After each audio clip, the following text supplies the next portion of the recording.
a hole in the speaker, unpull the plug, then I jet back to the lab like they did it again. The hooligans are taking over. Look at the new slogan, keep on making me hot, and soon the roof's open. The proof is in the potion, the juices are flowing. It's all good when we toasting like 2 cups of Moet. We can take a cruise to the ocean. You can sleep but you'll lose if you snooze. Then I step out the jam. I have to make a move like they did it again. Hooligans stand tall. They stand tall. They stand tall. Hooligans stand tall. They stand tall. They stand tall. We stand tall like a bunch of hooligans, and we came here to win. Gotta make the people understand. We came here to win, and we stand tall.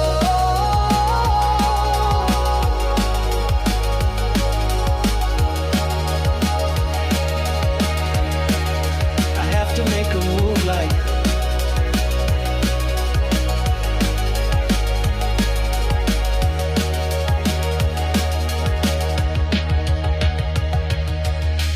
come on, come on, come on, come on, come on, come on, come on, come on, come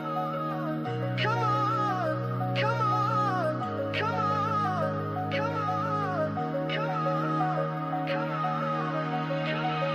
Hooligans stand tall. They stand tall. They stand tall. Hooligans stand tall. They stand tall. They stand tall. So here's a show for all you innocent bystanders. I'm in a jam like Fred Sanford while you act like Pamela Anderson. They hit you with What is up, hooligans, and happy freedom. Welcome to another episode of Coffee with Hooligans, where we try to make the news suck a little less. I appreciate all of you guys being here. If you're over on Rumble, please hit that like button. More likes equals more hooligans. Wake up. Wake up. We're at work now. We're going to read their schedule really quick, and then we will be checking on all the chats. So let me know how you hooligans are doing today. Then, of course, we'll be getting things started. We're going to be starting off, well, actually, first, I want to give a huge shout out to Jack. Thank you so much for the PayPal. Really appreciate you, Jack. Thank you so much. We're going to be starting off with this first video titled, Trump says he will meet Machado, or whatever her name is, and would accept the Nobel Peace Prize from her. He's saying to expect this in like the next 2 weeks. He doesn't know about the Nobel Peace Prize thing, but he is supposed to be meeting her. Then we got a video. It's titled, Nurse on Strike at New York. I don't know what this is, Presbyterian maybe? Either way, saying this is just the beginning. Nurses are on strike in New York. This is a doubly. The second video being Mamdonai backs nurses on strike at major New York City hospitals. They're out there doing the thing. Then we got a video. It's titled, Trump lays out conditions for Cuba deal. Now this is President Trump on Air Force One with a little gaggle going on there. So he's going to be talking about a couple things. Then we got our mid-live break, our funny video halfway through. Today it was provided by Tori Wayne, and it's titled, It's Not Hacky Sack. Then getting back into the news, we got a video. It's titled, New Legal Questions After Homeland Security Changes Policy for Congress Member Visits. This is a issue that keeps happening at these DHS facilities where these Congress people just want to randomly show up. They bring all their cameras. They create a huge scene and all of that. So Kristi Noem wants to make it so you have to give 7-day notice in advance before showing up at one of these DHS facilities. Then we got another DHS related story. It's titled, DHS Surges Agents to Minneapolis as Anti-ICE Agitators Swarm Federal Agents. They're talking about sending potentially another 1,000 agents out to Minnesota. Then we got a video that is titled, Stunning Video Shows U-Haul Plow Through Crowd During Anti-Iran Protest. I was seeing this and I actually thought this was in Iran. I didn't realize it was Los Angeles. No one got hurt really, but still, I didn't realize until today that it was actually happening here in America. I thought it was in Iran. I don't know why I thought they had U-Hauls in Iran. Either way, then we got video. It's titled, actually, we got a doubly. We'll be wrapping up the news with a doubly. First one is psychopath yelling threats at DHS agents. Remember, I keep telling you guys, these lefties claim that there's a civil war going on and they're just trying to encourage each other to participate in it. That's what this guy is talking about. And the last little bit of the news is titled, leftist militant Machado and Guru, whoever that is, threatens violence against Nick Sorter and Cam Higbee after stalking them down. I just added this to the schedule just for funsies because I tried to tell you guys like a year or two ago that Machado and them was hanging out with Antifa and all that, and I had a huge amount of people get pissed at me claiming he's a veteran and this, that, and the other, and he's MAGA and he's base and this, that, and the other, and people got pissed at me and left, canceled their memberships, didn't want to be hooligans anymore. Charlie Kirk got shot, and all of a sudden this guy's making jokes and making memes, and people are like, I think Jeff might be right. I think he might have been on to something. Like we weren't sitting here covering those Antifa protests every single day, all day back in 2019, 2020 and all of that. And now he's out here screaming crazy stuff, talking about bringing Minnesota down on Nick Sorter and Cam Higbee and all this. That's not based behavior, I'm telling you. But anyways, I just put that on for funsies for anybody who still thinks this person's not connected to Antifa. Then we'll be getting into the fun stuff. We're going to be opening today's door of the Advent calendar sent by Tori Wayne. And we got our two funny videos of the day. First one was provided by Colty, and it's titled, It's Hard to Look At. And our official funny video of the day was provided by Cerebrus, and it's titled, Grab 'em by the Kitties. All of that's coming up next, but first we're going to hop in the chat and see how you hooligans are doing today. What is up, everyone over on jeffmaclive.com. What's up, Ghostly? What's up, Russell? What's up, Snooks? What's up, Tin Man? What's up, Hair Juicer? What's up, Tom Tom? And what's up, Southern Eagleman? Happy freedom, you hooligans. Appreciate all of you guys being on the website. And what is up, everyone over on Rumble? Wrench, you were first today. Happy freedom to you, and I appreciate you racing to the chat, Wrench. What's up, Magic Moon? What's up, Kevin? Happy freedom to you. What's up, Puffin Stuff? What's up, Butterfly? Happy freedom to you. What's up, Appeal to Heaven? What's up, MU? MU, I got your letter today. Thank you so much, MU. I really appreciate you. Thank you for the New Year's wishes, the Christmas wishes, and the thoughtful letter. Thank you so much. Let me see. Make sure we get everybody. What's up, Plastic Quack? Happy freedom. What's up, Jagula? Happy freedom to you. What's up, Tony Rez? Happy freedom to you. What's up, Colty? Happy freedom. What's up, Too Old to Care? Happy freedom to you. What's up, Stoner? What's up, Mr. Satan? Happy freedom. What's up, Otters? What's up, Ramsey? Happy freedom to you, hooligans. What's up, Sergeant Tripod? Happy freedom to you. Make sure we get everybody here. What's up, Day 9? What's up, Roy? Happy freedom, you hooligans. Let me see. Did I miss anybody, Klaus Daniels? We might got everybody. What's up, Pickles? Happy freedom to you. What's up, Winston? Happy freedom to you. I appreciate all of you guys sliding through. I know we're a little bit late today. My car doesn't work, and so having to walk around to get everything I need in a day takes a little bit too long. What's up, Major? Happy freedom to you. Let me see. Did we get everybody? I think we got everybody. What's up, Donna? Happy freedom. You hooligans, hit that like button. See if you can get us on the front page of Rumble. And what is up, everyone over on Kick? What's up, Lisa? What's up, Meta? Happy freedom, you hooligans. Meta, have you got your stickers and stuff yet? It should make it to you sometime soon, I would think. What's up, everyone over on Twitch? What's up, Starn? Happy freedom. And what is up, everyone over on the Goof Tube? Snooks, you were first today. Happy freedom to you, and I appreciate everything you do for us, Snooks. What's up, Larry? Happy freedom. What's up, Toy Mafia? Happy freedom to you. Mrs. Satan, you're omnipresent. Appreciate you. What's up, Noodles? Happy freedom. What's up, Blue Crow? Hair Juicer, you're omnipresent. Appreciate you. What's up, Sapphire Patriot? Happy freedom. What's up, Xterra? What's up, Cheeky Chops? Happy freedom to you. What's up, Baker? What's up, Maria? Happy freedom to you, hooligans. Tony Rez, you're omnipresent. Appreciate you. No Pants Monday. That's right, Tony Rez. Yes. What's up, Show What? Happy freedom. What's up, Mana? Happy freedom to you. You hooligans are welcome to hit that like button as well. And what is up, everyone over on X? Happy freedom to you. Let's go ahead and get into things. Like I said, we'll be starting out with this first one. Trump says he will meet Machado and would accept Nobel Peace Prize from her. Now, this is something that's supposed to happen in the next 2 weeks. I think it has to do with her returning back to Venezuela. I don't really know a lot about this lady, but we'll figure it out together. Hit that like button if you haven't already, and let's get into this. Let me ask you about Maria Corina Machado. She said to me this week, both on TV and radio, that she wants to give the Nobel Prize, her Nobel Peace Prize, to you for liberating her country. Do you have any plans to meet with her? And would you accept the Nobel Prize she wants to hand to you? Well, I understand she's coming in next week sometime. And I look forward to saying hello to her. And I've heard that she wants to do that. That would be a great honor. As soon as I learned that we had been awarded the Nobel Peace Prize, I dedicated to President Trump because I believed at that point that he deserved it. Most people said it was impossible to achieve what he has just done. January 3rd will go down in history as the day justice defeated a tyranny.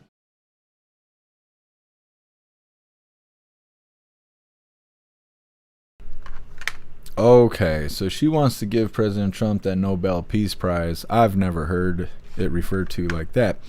But either way, like I said, it's supposed to happen sometime in the next 2 weeks. She's supposed to come floating by, meet the president and all of that, maybe handing over that Nobel Peace Prize. We'll see. We'll just hop right into these next doubly right here. This first one is nurses on strike at New York, whatever the fuck that word is. Presbyterian, maybe? I don't know if that's a new kind of gay or a religion or what. But anyways, the nurses are on strike here, I guess. We're going to play the first video, which is going to give you a little bit of information of why they're on strike, like why they're out there doing that in the first place. And in the second video, they're going to show Mamdonai out here spreading that communism, saying he's on their side and trying to win them over during the protest. Either way, hit that like button if you haven't already, and let's get into this. I've worked here for 10 years in various different departments. We have been at the negotiating table for the past 4 months for safe staffing. Currently, we have patients that wait in the recovery room for up to 2 days because they're willing to pack them in, but they're not willing to account for how many beds are in the hospital. And that results in patients waiting, that results in patients suffering, and that results in nurses not being able to help you. Nurses should not have no health care while we are working during COVID conditions, while we're working during extreme influenza conditions, while the EDs are packed. Your family member should not be sitting in the recovery room next to somebody with influenza when your family member just waited 6 months to a year to get a solid organ transplant. That is a gift, and you should not have to squander it because the hospital decides that you are not important enough. I don't support any money going to war. Nurses are here to protect you. It's corporations that are trying to suck the money out of you and are trying to make you suffer. Nurses stand with you. We want you to stand with us. This is just the beginning. If we can do it, you can do it. Know your worth. Okay. So she's out there obviously believing in what she's talking about, and that's fine and all. It's our right to protest, and she seems like she's doing it peacefully, so, I don't have anything bad to say about that. Now, I don't know if she's being misled or not. I've never tried to go to the hospital in New York. I can't imagine that's a great experience. It's not great where it is here, but you see what New York's dealing with. Either way, this is a continuation of that whole deal right there. This second video is titled Mamdonai Backs Nurses at Strike at Major New York City Hospitals. We're going to get through this, and then we're going to hop in the chat. Hit that like button, and let's get it rolling.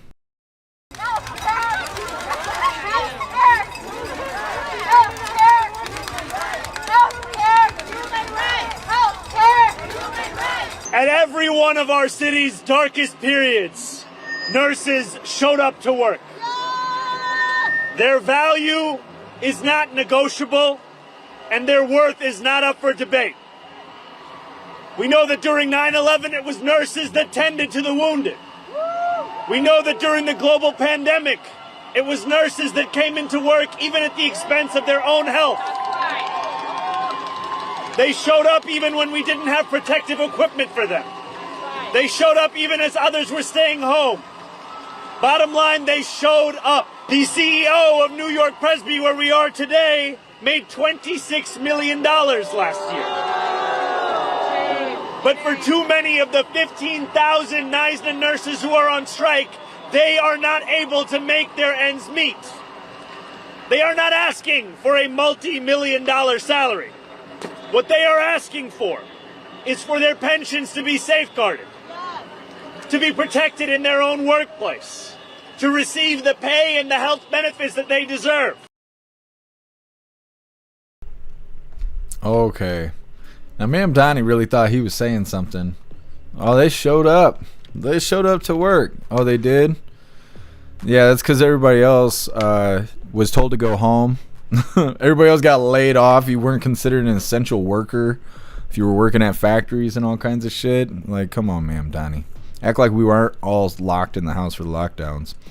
Either way, next up, Trump lays out conditions for Cuba deal. Like I said, this is a gaggle on Air Force One. He's going to be talking about a couple different topics. But first, we're going to hop in the chat. This first video was talking about President Trump saying that he would be honored to receive the Nobel Peace Prize from Machado. And then the next two videos. First one showing the nurses on strike. The second of the doubly there, Mamdonai winning over lefties by protesting with them. Talks about them showing up to work during the lockdowns while the rest of us were not considered essential workers and we were stuck in the house, or else pay fines if you go outside. So again, he's just talking out of his ass. He just looking for a little publicity there. Either way, President Trump talking about Cuba and more coming up next. But first, we're going to hop in the chat, see what you hooligans think about this first 3 videos. Thank you, Snooks. I appreciate the compliment. I was busy today. I had to shower and go to the post office and all kinds of stuff. What's up, Salty Ragu? Happy freedom to you. Hippies. No. What's up, 10 Man? Happy freedom to you. Gaslighting in progress. Yeah, absolutely. Russell Mamdonai needs a mushroom stamping to be sent home. I think you're right. He needs to go sit down somewhere. Ghostly, no one's waiting 2 days. No, not unless you're dying.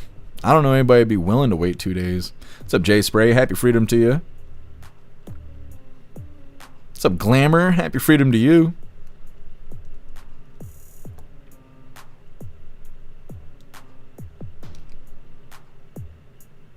Sergeant Tripod, yeah, I bet all those nurses during the 911 day are still on the job. Yeah, exactly. Like I said, Mamdonai just trying. He's just trying to be on their side. He's like, look, I'm one of you. I'm one of you guys. Glamour, you calling me bald? I might be. What's up, Sedan? Happy freedom to you. My ex was a nurse, cold witch. I've heard things about dating nurses. What's up, Screaming Eagle? Happy freedom to you.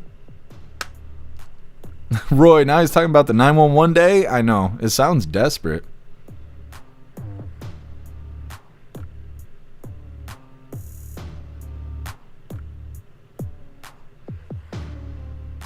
What's up, Turbo? Happy freedom to you.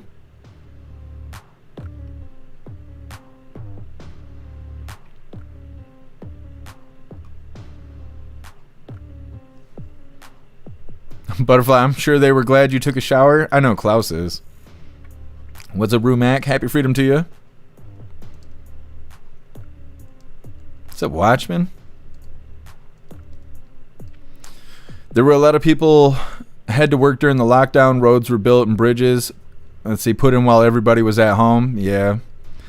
The factory I was working at where we made car parts and stuff, we were shut down for a while, but then they brought us back to build masks and stuff like that. They like outfitted the factory to build PPE gear and whatever. I didn't have to work on any of that crap, but that's what some of the departments were in the factory, getting that government contract and all that.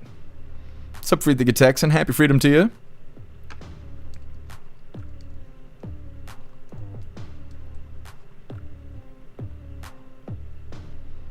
What's up, 2084? Happy freedom to you. What's up, I Like Salt? Happy freedom to you. What's up, Mr. Lynn? What's up, Kathy? Happy freedom. What's up, Tar Kitty? Happy freedom.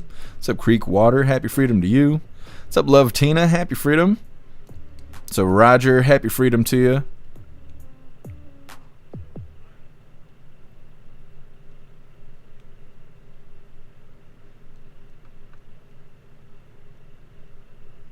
Tar Kitty, what was the model number for the Sennheiser headphones? I don't know. I think they're 280s or something like that. I can't remember. A lot of people use them, though, Tar Kitty. I don't know if they're still expensive like they used to be. I Like Salt, you have one more mullet left. No, I don't think so. I don't have it in me. Everybody keeps telling me to grow a mohawk, but I can't. Snooks, I enjoyed your shower. Don't bother looking for the camera. Yes, Snooks. I hope you're making a few doll hairs off of it, because like we need a couple doll hairs around here.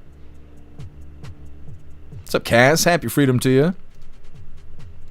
What's up, Elder Zoomer? Happy freedom to you. Alright, hooligans, let's move forward here. Like I said, President Trump lays out conditions for Cuba to make a deal. Now, they don't really explain it in the video, but the whole reason he's trying to get Cuba to make a deal is because we took control of Venezuela. Venezuela was giving big bucks to Cuba, and now that we own Venezuela, Cuba's going poor. And so they're going to have to make a deal unless they want to get the Venezuela treatment. Now, before we get into this, I want to remind you, hooligans, really quick, if you'd like to participate in Free Speech Saturday, make sure you post all of your memes over on Discord or on jeffmaclive.com. Just hop in the group chat on either platform, find the tab labeled memes, drop what you got, and we'll shout you out. So we're making Saturdays more fun. Let's get this pulled up. Come on, goofy ass tube. Now, like I said, this is President Trump gaggling on Air Force One here. So they're going to be talking about a couple things, including Cuba. Hit that like button if you haven't already, and let's get into this. What kind of deal are you looking for from Cuba? What kind of deal are you looking for from Cuba? You're going to find out pretty soon. We're talking to Cuba, and you'll find out pretty soon. And one of the things I want taken care of, and one of the groups I want taken care of, are the people that came from Cuba that were forced out or left under duress, and they're great citizens of the United States right now. You have a lot of people forced out of Cuba unfairly, so we're going to take care of, most importantly right now, we're going to take care of the people that came from Cuba that are American citizens or in our country. Do you plan to seize any oil tankers that are headed to Cuba? Well, we have a lot of oil people really interested. You saw that the other day. That was just a small group because the room in the White House, we need the ballroom, actually. We could have filled up the ballroom practically. We have so many people that want to go in for oil. So you saw some great companies. Are you going to send Starlink to Iran, sir, to help the people in the ground with the internet blackout for more than 72 hours? We're going to be talking about that. We may get the internet going, if that's possible. Are you talking to Musk We may speak to Elon, because as you know, he's very good at that kind of thing. He's got a very good company. So we may speak to Elon Musk. And in fact, I'm going to call him as soon as I'm finished with you. Just quickly, Iran said that they would consider military and commercial bases as legitimate targets if you struck. Are you concerned about... If they do that, we'll consider things targets they wouldn't believe. If they do that, we will hit them at levels that they've never been hit before. They won't even believe it. Do you think I have options that are so strong. So, I mean, if they did that, it'll be met with a very, very powerful force. Do you think Iran takes your threats seriously? I think so. Don't you think so, CNN? Don't you think so? Wouldn't you say that they probably do at this point? After going through it for years with me, being hit, Soleimani, al-Baghdadi, the Iran nuclear threat wiped out, don't you think, and then you just had Venezuela, don't you think, she says, CNN, do you think they take your threat seriously? Wouldn't you say they do after all of the things we've done? What a stupid question. President Trump smoking the reporter right there. I feel like he can't talk to the press without smoking one of them at this point. He just feels like he hasn't got all of his worth without, at least taking one of them down. Either way, President Trump talking about making a deal with Cuba now that they aren't making money off of Venezuela anymore.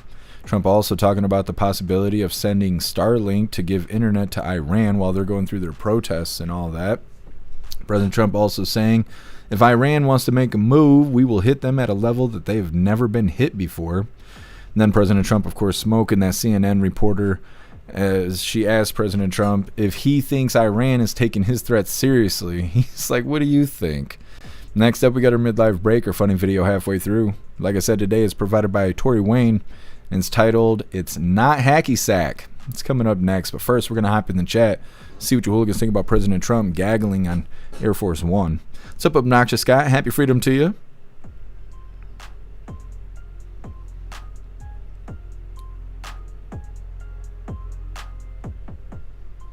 So next, room for the balls is always needed. It is, and the lefties are trying to fight against it because they already cut theirs off. I'm pretty sure that's how it's all working.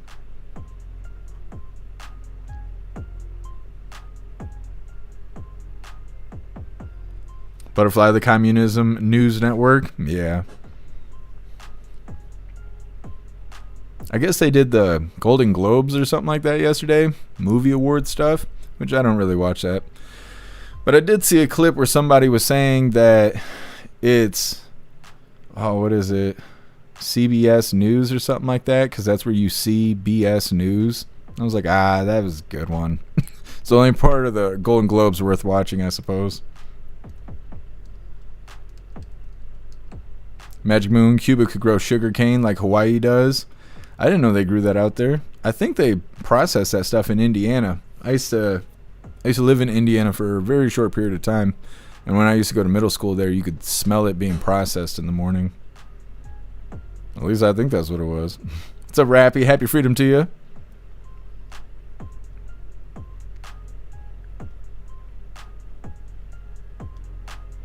Starting tripod, Trump's the GOAT. Yeah, he's giving the old razzle dazzle. Wrench, Trump wants some cigars. Is that what he's doing? He's going to take over Cuba. Pickles, Cuba, new U.S. territory. That'd be sweet. I know, we're collecting them like Pokemon. Tony Rez, Cuba could be the 52nd state. See, I bet Canada's got their arms folded right now, all kinds of mad, because they could have been the 51st state, and they didn't want it, and now we got Venezuela, and Cuba's next, and Greenland's after that, and then we got Colombia. You better get on it, Canada. You're going to end up being like the 56th state. You could have been 51st. What's up, Kane? Happy freedom to you.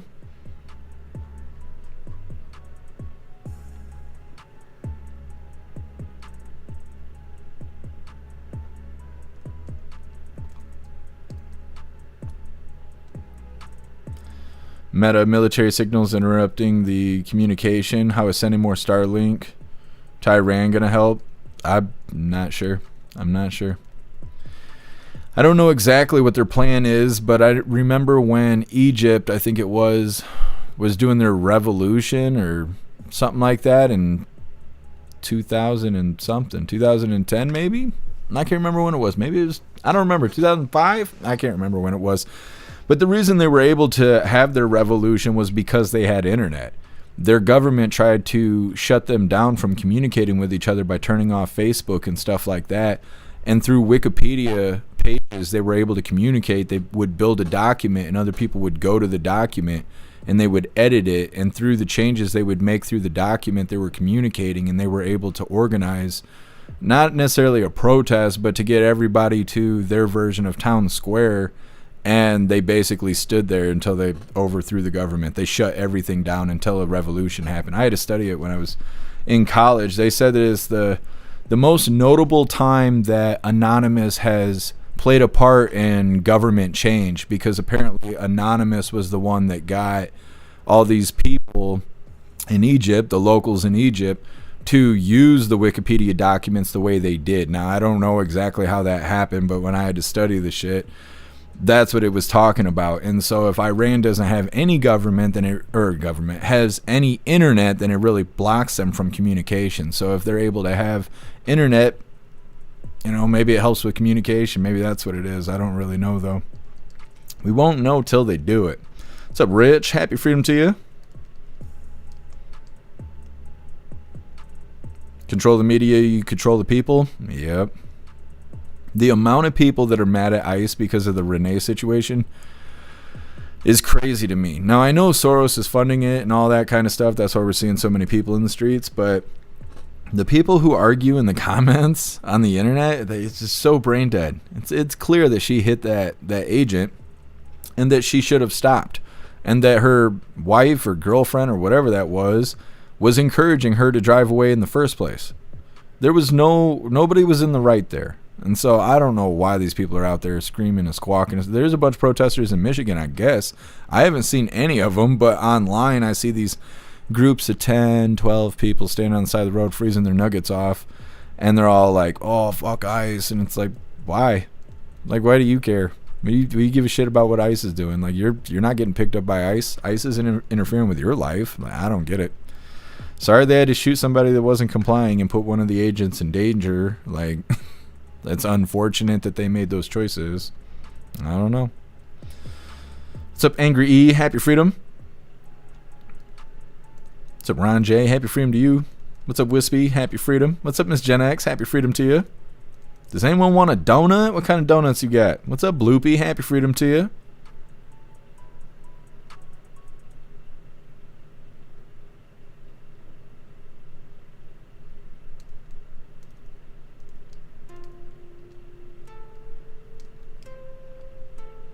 So proud patriot girly. Happy freedom to you.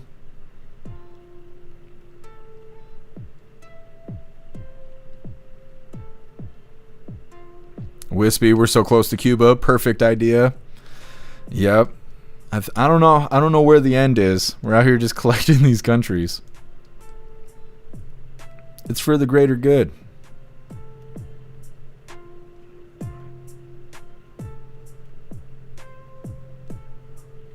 Ghostly, Cuba used to be a major tourist spot, almost no crime. Some of the best beaches, great food. Communism ruined that.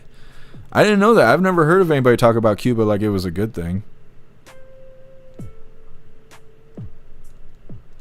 Snooks, Cuba does grow sugar cane a lot. I didn't know that either.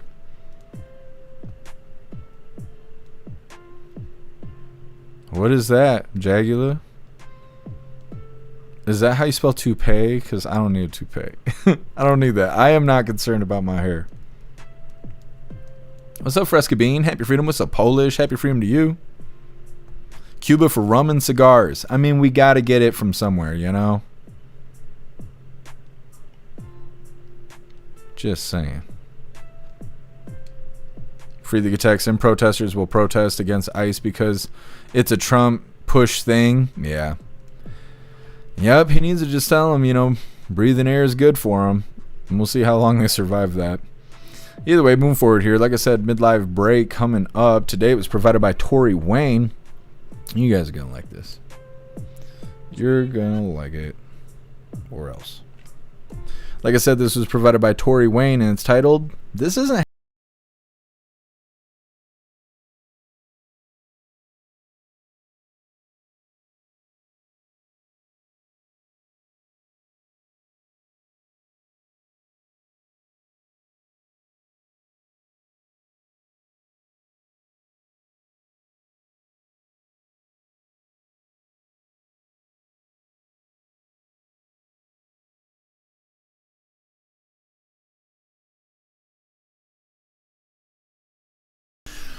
The guy covering his mouth makes it so much funnier.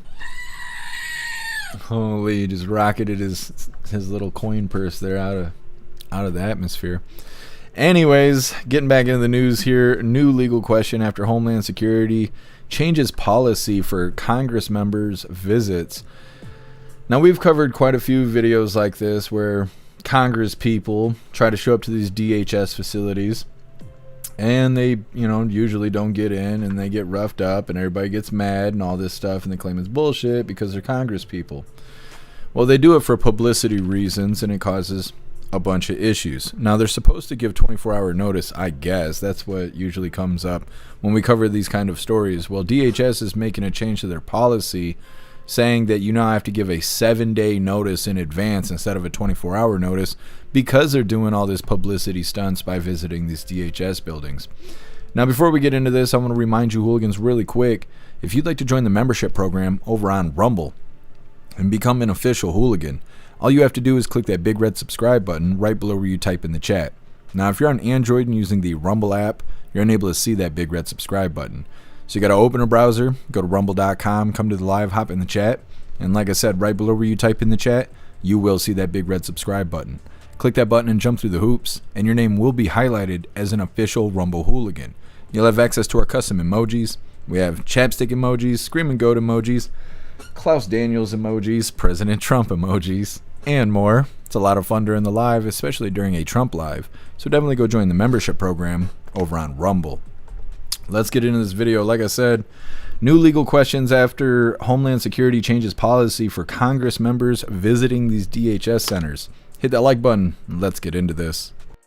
Come as Homeland Security Secretary Kristi Noem announced hundreds more ICE agents are on their way to the Twin Cities right now. This as some Minnesota Congress members call for transparency. Tonight, there are new questions about whether a new policy to restrict their access to federal buildings is legal. Kellen Gray is here now with why DHS says this is necessary and the court battle that's ahead. Kellen? Congressional oversight visits are normal to federal facilities like the Whipple building, where people are being held and have been protesting for 5 days now. But DHS is once again trying to set limits despite a recent court order. The same day, 3 Minnesota Congress members were removed from the Whipple Federal Building. We were not able to meet with any of the detainees. The Trump administration filed this letter, issuing this new policy requiring a facility visit request 7 days in advance.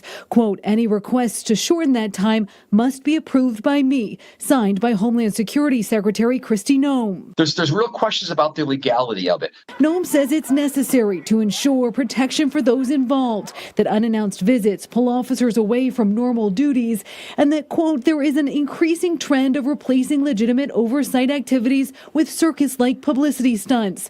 The filing part of an ongoing court case about oversight visit access. Members of Congress sued DHS last year after a 7-day waiting period and other restrictions were imposed.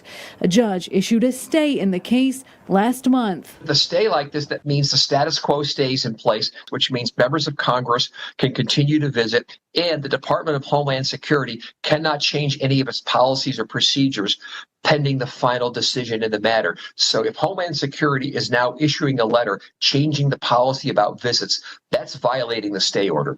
Court records show no other filings between the judge's order and Saturday's filings. Is there anything that the Department of Homeland Security can argue to say we had to do this? Political science and law professor David Schultz telling us any argument would have to be made to a judge. For example, there was some major security issue that had emerged as a result in the last few days. Maybe they would be justified in doing it, but still what they should have done is to gone back to court. And it would do a lot to bring down the temperature if they would allow us access so that we could show Minnesotans what is happening so there could be more transparency. Congressmember Angie Craig Sunday responding to the filing, saying, quote, we will not back down from holding this administration accountable. Schultz says members will likely have to go back to court to challenge the new policy as the case continues. We just checked in the last hour, and the ICE website says Congress members only have to provide 24-hour notice. We did reach out to DHS today, but have not heard back, Brett. All right, Kellen Gray reporting. Kellen, thank you so much. Tonight, Secretary. Okay. So they're trying to act like this is a big deal. This is the Trump administration avoiding getting caught, not being fair to the illegals or something. I don't know. Because the thing is they don't go to these DHS centers because they actually give a shit about the illegals. Otherwise, they wouldn't bring all these camera people. They wouldn't bring all their comrades with them and all that stuff. It's always a publicity stunt so they can act like the frozen meanies aren't letting Congress people into these facilities and blah, blah, blah. And anytime they do go in there, they just claim all this crazy stuff that never amounts to anything. They say the people are being mistreated. They're not allowed to use the bathroom. They don't have clothes. They're soaking wet. They're sick. They're dying. They can't get legal aid. It just goes on and on and on.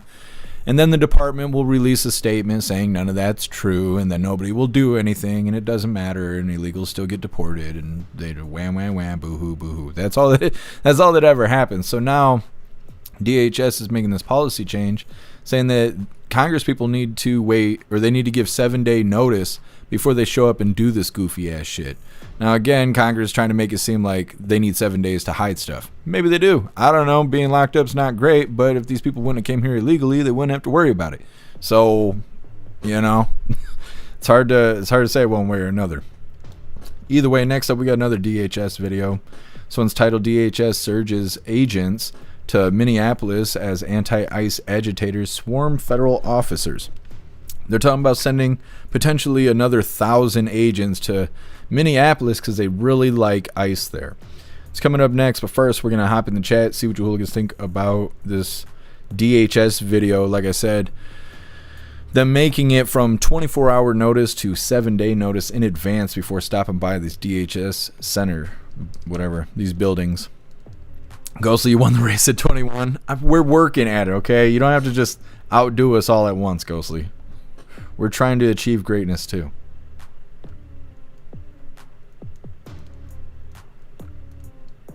Russell, giving notice is a normal thing. Yeah. Like I said, they do it as a publicity stunt. I was surprised they actually mentioned that in the video.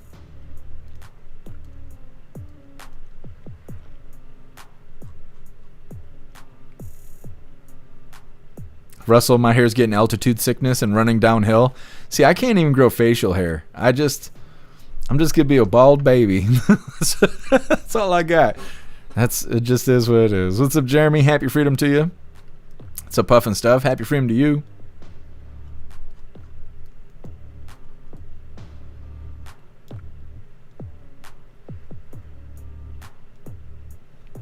Jeremy, what's a Gran Turismo jerk?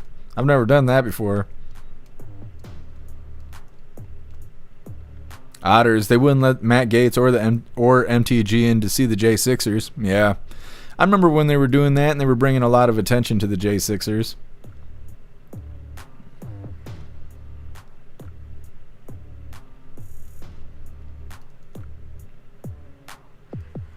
Kevin, did you hear about the gun buyback program they had here in Canada? They only got 25 guns. I'm surprised they got the 25 guns. What were they giving in exchange for it? Here they give you like $100 Walmart gift cards in exchange for guns. Butterfly, another case of lefties having their panties in a twist. You're right.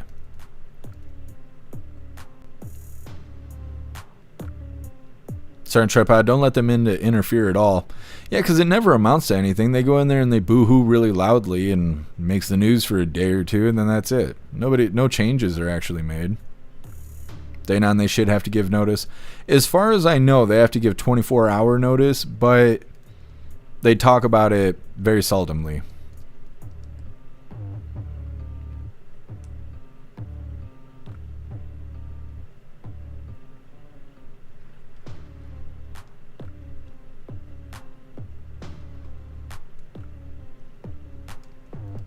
Sergeant Tripod, I give $100 Walmart gift cards for these nuts. That's what I'm saying, Sergeant Tripod. Butterfly, Jeff's hair is on strike. Basically, that's basically what's going on. What's up, Rickle Pick? Happy freedom to you.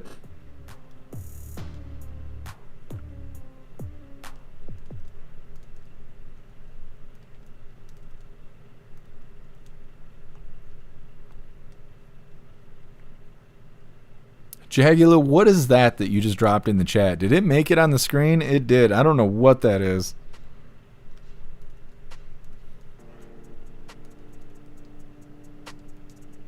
Jeremy, you're racing on VR and you're listening? That's quite the multitasking going on.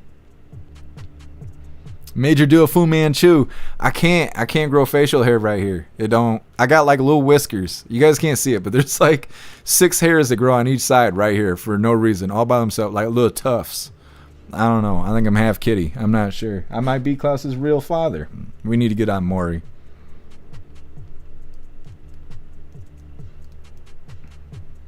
Jagula, draw it on. We get another $1,000 in donations. I'll draw on the Fu Manchu. Polish Catfish Jeff. That's right. Meta, have you heard any more about the $2,000 Trump gave an update? I heard. I didn't see him give an update, but when I saw you write that in the chat, I looked it up. And apparently he made a statement saying that we could expect that $2,000 check somewhere near the end of 2026. Which I don't know why he gave that statement. He should have waited a month or two to tell us that. To be like, hey, I know you're 12 days into this year, but near the end of the year, you might get $2,000. Like, oh, all right. Yeah, I guess. Lisa, get it tattooed. I have so many other tattoos I want to get before the tattooed facial hair. I'm working up to that. Just fix my hairline and everything. Just do the whole deal. I don't know. A part of me feels like getting your hairline tattooed is a little worse than trying to pull off a comb over. I don't know. I'm just not that insecure about it. It seems like everyone cares more about my hair than I do. Stern, have to drive to St. Paul tomorrow. Not thrilled about it. Well, I hope everything goes smoothly and drive safe out there. Didn't get to see the chair. Oh, I forgot. Ugh. This is the new chair cover that Stern got when we open it. Thursday or Friday. Everybody saw it on Saturday. I totally forgot. It's fantastic. Thank you so much, Stern. I really appreciate it. I love it. Now we're styling.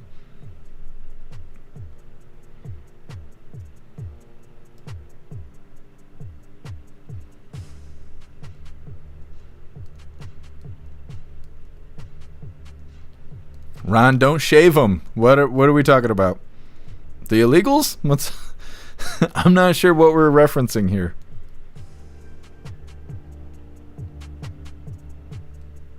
What's up, Stone Cold Killer? Happy freedom to you.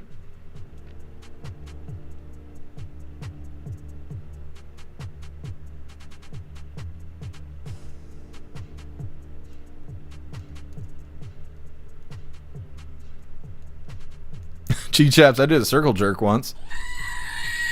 That's not the same thing, I don't think.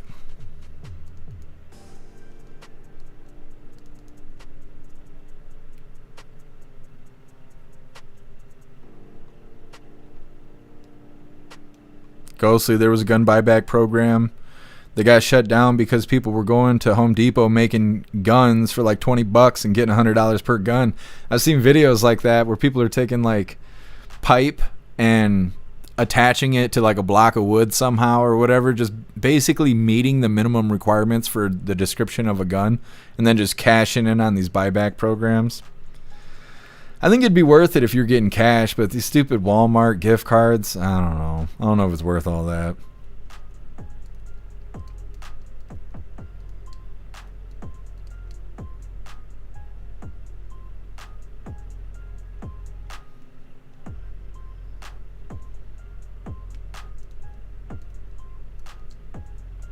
Otters, I'm stealing that if we get a gun buyback. I mean, get yourself some doll hairs for Walmart.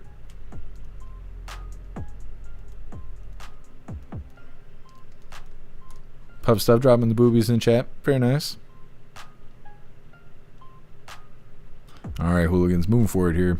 Like I said, we got another DHS video. This one's titled DHS Surges Agents to Minneapolis as Anti-ICE Agitators Swarm Federal Officers. So since they're huge fans of ICE, they're going to send more ICE to Minnesota.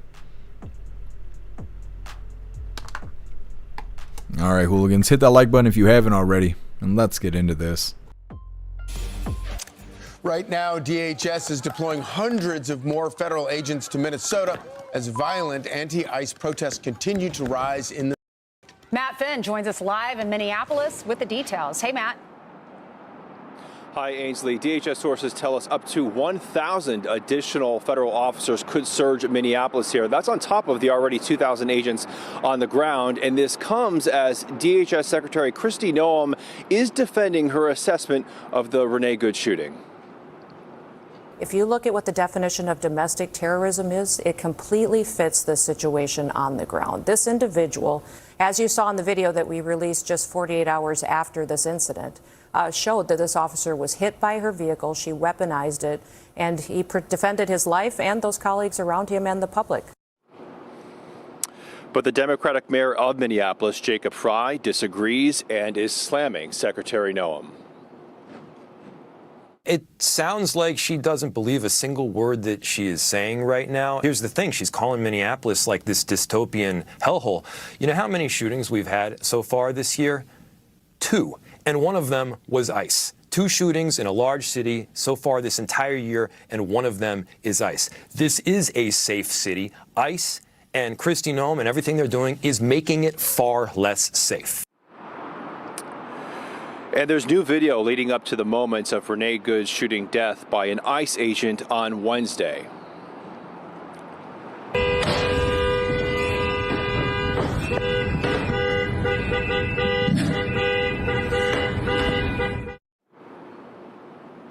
The video appears to show Good's SUV partially blocking the street, honking her horn, and apparently dancing in the driver's seat.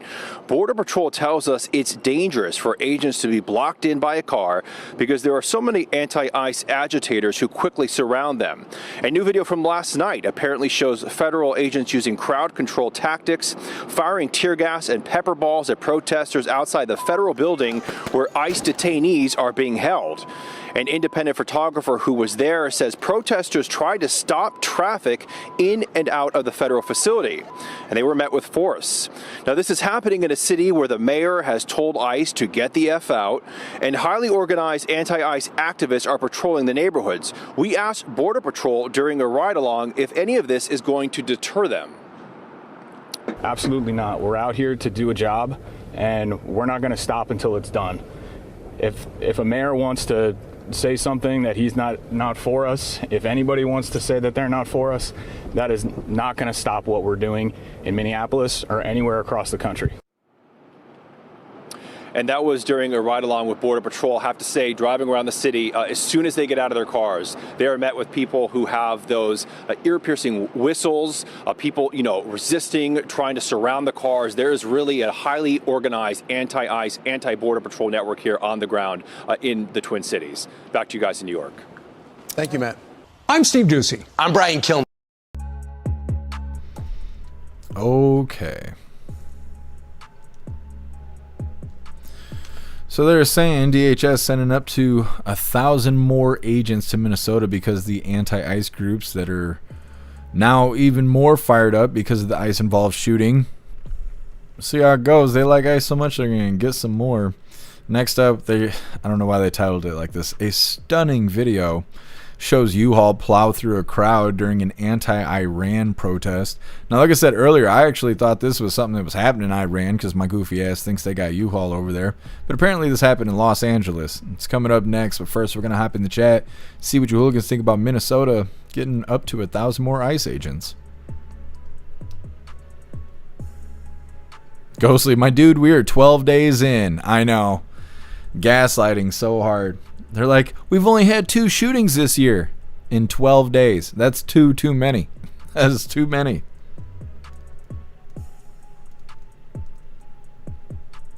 $10 crimes aren't being reported, so of course the crime rate is low. Yeah, just like they were doing in DC. I can't believe that's not illegal. I can't believe that video we covered. They were saying in DC they validated that they were fudging the numbers for crime reports, and they were just told to not do that anymore because there's no law against it. It's just frowned upon. Like, what? That's fraudulent. That whole shit is fraudulent. Saldaregu, at least he's got eyebrows for now. Yeah, I get these weird hairs. I don't know what they are. I don't even know how to explain it. They're like thicker hairs. They come out all wiry, and I have to rip them out of my eyebrows. Is that a part of getting older, or is that just me? Is it my antennas coming out? I don't know. It like happens like right here. I get these weird. I got one right here. I can feel it. These wiry hairs. Russell, my cat licks my eyebrows. Klaus doesn't groom me. He just begs me for the fanciest of feasts.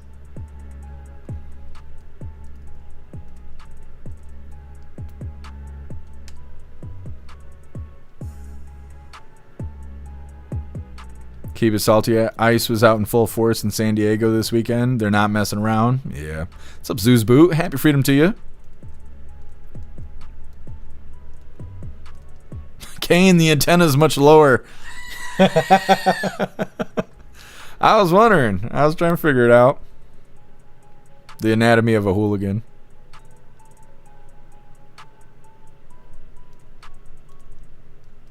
Plastic Quack, the long eyebrow hairs come with wisdom. Is that what it is? What's up, Repub? Happy freedom to you. Repub, I get those hairs also. I don't notice them until they tickle my eyeballs. I have not had the pleasure. I don't know what it is. They're like painful. They're weird, wiry, painful hairs.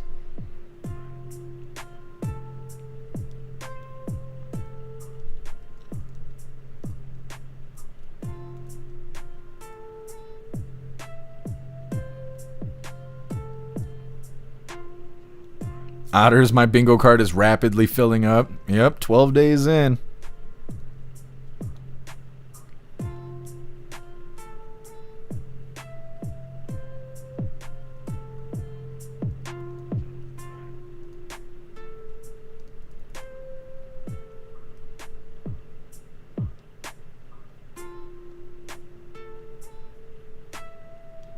Some of the stuff I can't read out loud. Magic Moon bringing up Christy Gnome shooting her dog. Yeah. People were just starting to forget about that. Colty, just wait until you get a nose hair that declares war on your mustache hair and goes into an epic battle. I haven't had that yet, but I do get these weird hairs that are like in my nose. It's only this side. One hair will grow from the inside and it like tries to come out and it's wiry and it hurts. You gotta rip that little fucker out. I don't know why God's doing this to me. I don't know why it's like that. The blessings of getting old, I guess. Kevin, it's the spider babies crawling out. I was wondering. I keep forgetting to show you guys. My leg is still bruised and stuff from that spider bite over the summer. Stoner, I get ingrown hairs on my face. It's neat. You think it's a blackhead. Pop it and a long curly hair comes out. I have never had that happen before. That sounds scary, Stoner.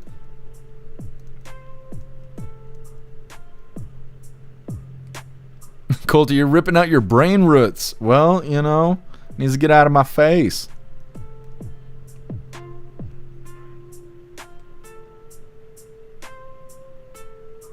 Roy, Machado is getting slammed on a few other streams all day. Well, yeah, we're going to talk about it at the end of the live. It's because, what is his name? Andy No. He's been posting Mercado clips for the last 15 hours, 16 hours or something like that. Apparently he was saying some crazy stuff. We got a short clip of it, but yeah,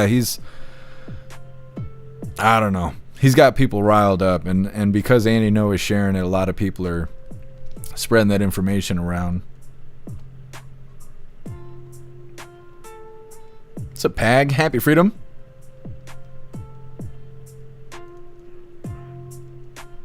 Meta, it's your testosterone. Is that what's growing these hairs? I need to chill out.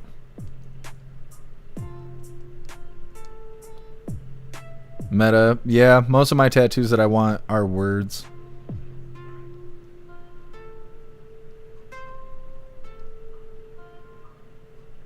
Lisa. Oh, I read that one.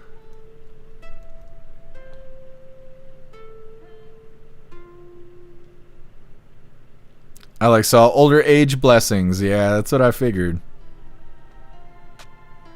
Mr. Lin, wait till you're 61. I hope I make it that far.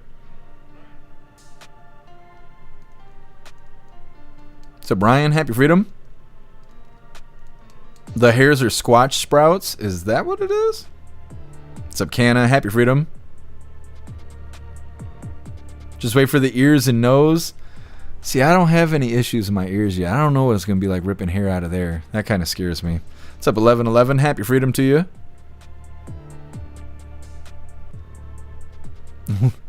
Love Tina, his pants are on fire. Yep. It'd be like this sometimes. It's easier if you show up pantsless, you know?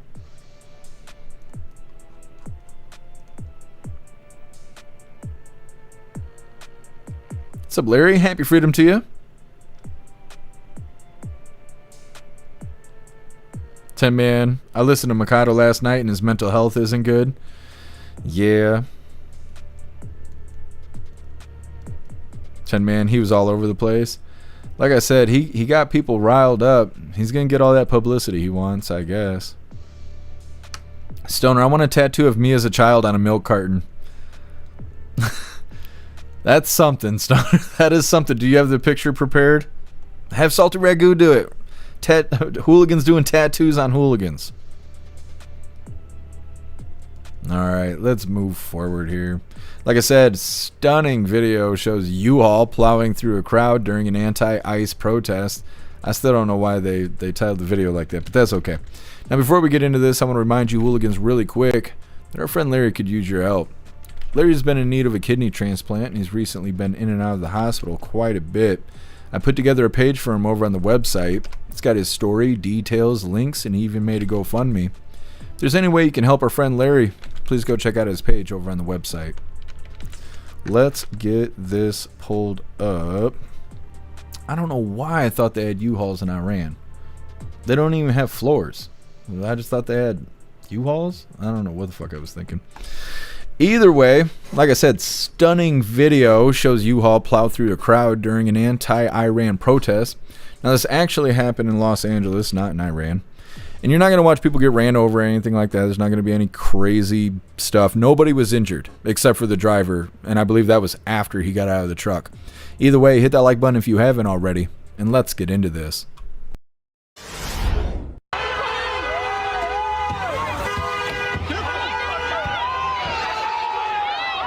So now that got a lot of attention, and for good reason. A driver of a U-Haul plowing through a massive crowd of protesters at an anti-Iran regime rally in L.A. Chaotic scene, all caught on video. William LaJeunesse has the fallout as to what happened here behind the wheel and on the street. William, hello. Amazingly, Bill, you know, there's one suffered minor injuries, but no one was killed when that U-Haul plowed through the protesters outside the federal building in Westwood. Now, they had gathered to oppose the current Iranian regime. Around 3:30 in the afternoon, that U-Haul began to push through the crowd. People tried to clear the road. Others converged on the truck, jumping on the running boards to open the door. One got on the roof, then climbed onto the hood, smashing the front windshield. Others attacked the driver with a flagpole through the passenger window. They tore a sign off the truck that read, "No Shah, no regime, USA. Don't repeat 1953, no mullah." That 1953 refers to a U.S.-assisted overthrow of Iranian government that was replaced with the pro-Western Shah, who then in 1979 was deposed by the current Iranian revolution, or Islamic revolution, rather. Now, a third of the Iranians who left came to L.A., which is now home to the largest Iranian community outside of that country. Police protected the driver as he tried to exit. Several protesters still landed punches. Police say the incident was not politically motivated or an act of terrorism, but stemmed from an altercation in the crowd.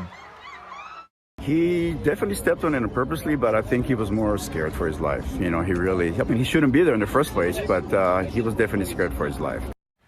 So the driver did suffer minor injuries. He may be charged with an assault with a deadly weapon. LAPD and FBI, Bill, are investigating. Okay, more to come. Thank you, William. Nice to see you. That video is stunning. I'm Steve Ducey. I'm Brad. The video is stunning. Like he enjoyed watching the guy drive the U-Haul through the protest. It was stunning. Yes, it's funny. Anyways, next up we got another doubly, and like I said, it's the lefties out here losing their marbles. It's not the kind with Rita. I'm sorry to word it like that. I don't know what happened to Rita. I don't know why lefties losing it. It's just gone. I don't know. I even Googled it. And even Google doesn't know what the hell's going on. So maybe one day we'll see Rita again. Instead, we got a doubly here with lefties actually losing their marbles. The first one's titled Psycho Yelling Threats Against DHS Agents. And like I've been saying for like a week now, these idiots, these liberals, they're on TikTok and they're saying that this is a civil war, that it's not about to happen, that it is happening, and that they're not smart enough, basically. They're saying our comrades don't realize they need to activate and be a part of the civil war, which is a crazy thing to say from the people who think that they need to ban guns. But that's what they're saying. Well, this asshole is really showing that when he's talking, he's spelling it out. He's saying to go get firearms and come back and do bad things to these agents, and he's yelling that at the agents. So I'm surprised he didn't get the Renee treatment, but either way, we got that video. And the second video is Machado and somebody named Guru Merk, and they are outside of a vehicle that supposedly has Nick Sorter and Cam Higbee in it, and they are making threats and acting like crazy people. And like I said, Andy Noah is out here sharing all these clips and stuff. That's where I got it from. But either way, we're going to play both these next. But before we do, we're going to hop in the chat, see what you hooligans think about this guy driving this U-Haul through this anti-Iran protest that was happening in L.A. Snooks. Yeah, I don't know what's going on with lefties losing it. I don't know why they haven't made any new episodes. Because there's definitely content out there for them to utilize. Russell, they need an elected government. Talking about Iran. Yeah.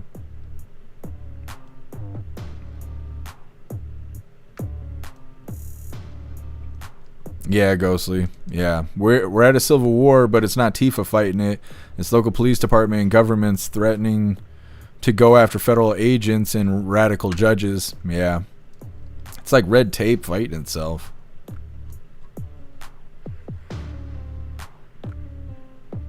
Pickles, he had to poop. That's all it was. That's all it was. He didn't want to drive through the protesters. He just didn't want to poop his pants. I think it's pretty understandable.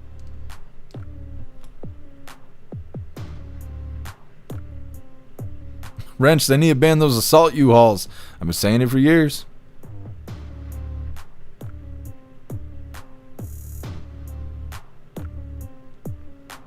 Butterfly, it was a mostly peaceful plowing. That's what I gave her last night. It's so funny. It's funny. Roy, Elon is live. Must be what Larry's talking about. Elon and Hegseth are doing something or other. Has anybody figured out what Space Force does? I've tried to figure it out a couple times, but I can't seem to figure it out. What's up, Relax? What's up, Dutton? Happy Freedom. Winston, there was a guy on top of the U-Haul. I never seen him fall off. He might have just been hiding there once the cops came.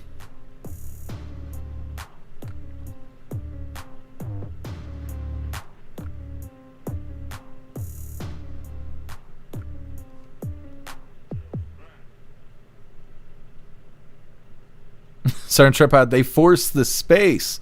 I could see that. I could see that. J-Spray, Space Force protects our satellites. Well, that's probably the clearest answer I've received so far. What's up, Pure Blood? Happy Freedom to you.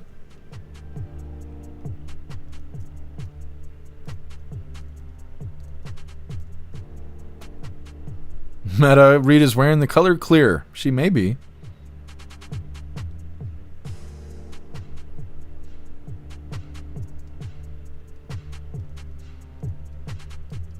Meta, luckily, could have been much worse. It's LA. Yeah.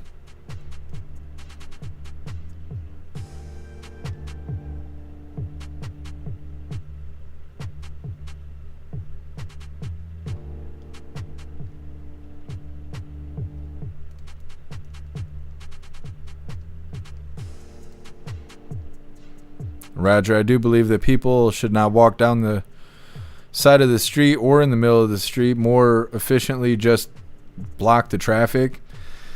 I mean, it depends. Guess it don't snow in LA. Brian, I think it's bullshit that YouTube changed my name when commenting on live streams. That's how I feel. I cannot stand reading the chat on YouTube ever since YouTube changed your guys' names from your channel name to your username. Because most of you guys have not updated your username, and it is a mess trying to call your guys' name in the YouTube chat. I hate that they did that. I wish I could change the settings so I could just read your channel names. But YouTube just makes everything worse. I don't know why they do that, but they do. They enjoy making everything worse over there on that platform. Either way, let me see what this is all about really quick before we move forward here. We could watch this really quick. I pray to God this isn't super terribly boring, because I really don't know what Space Force does or anything like that. But we'll go ahead and we'll give this a try since it keeps getting brought up. But if it's boring, I'm going to cut it off, because it just seems like it may not have what it needs. It doesn't have that gumption. We'll give her a shot. Either way, this is what Larry was posting in the chat, and I see some of you guys talking about. This is from Starbase, Hegseth, and Elon Musk. If they get naked, I'm going to have to cut it off the screen, but we'll figure it out. Either way, hit that like button. Let's see what these guys are talking about. Technology moves in a predictable, linear conveyor belt from lab to design to development to prototype to test and qualify to program of record, and can only be provided by a handful of companies that have consolidated dramatically. Now, while this system provided us with the weapons that won the Cold War, it is archaic and inconsistent with the novel threat environment that we face today. At its core, this old approach has the hubris to assume that you can easily predict the future, that you can foresee how an invention becomes a weapon in 8 easy steps, 3 decades from first discovery. Our system cannot keep treating innovation as a decades-long, one-way march that dramatically reduces who and what is able to run the gauntlet at our department to get the capability to the warfighter.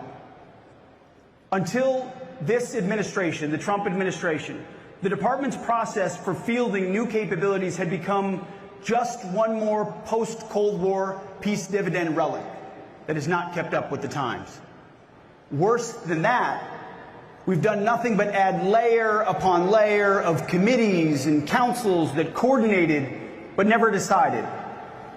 We created endless projects with no accountable owners. We have high churn, with little progress and few outputs. That sounds about like the exact opposite of SpaceX. We treated innovation as a box to check, not an outcome to deliver. In short, when it comes to our current threat environment, we are playing a dangerous game with potentially fatal consequences. We need innovation to come from anywhere and evolve with speed and purpose. You see, America's open scientific community is an advantage authoritarian regimes cannot replicate. They can read our scientific papers and copy our invention or distill our AI models, but they cannot replicate a culture like this one of open and distributed research. We need to be blunt here. We can no longer afford to wait a decade for our legacy prime contractors to deliver the next perfect system, only to find that it's delivered years behind schedule and cost 10 times what it should.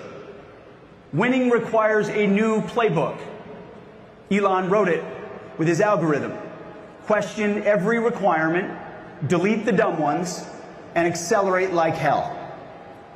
That's why I want to make clear across the War Department and for our partners in the private sector that our Undersecretary of War for Research and Engineering, Emil Michael, right here in the front row, is the War Department's single chief technology officer, one CTO for the entire enterprise. Novel concept. As the sole CTO, Emil will set the technical direction, lead the innovation ecosystem that will welcome progress from anywhere it resides.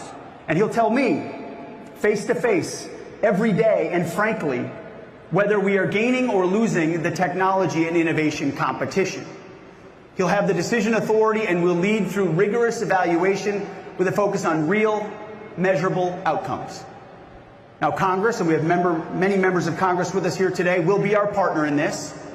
By affirming the Undersecretary's role as the department's CTO, we're carrying out the core mission for R&E that Congress assigned in statute. The last defense bill expanded the CTO's authorities, including the power to direct military departments and other components to align around clear, innovative outcomes. We will use them to deliver those outcomes with speed and urgency.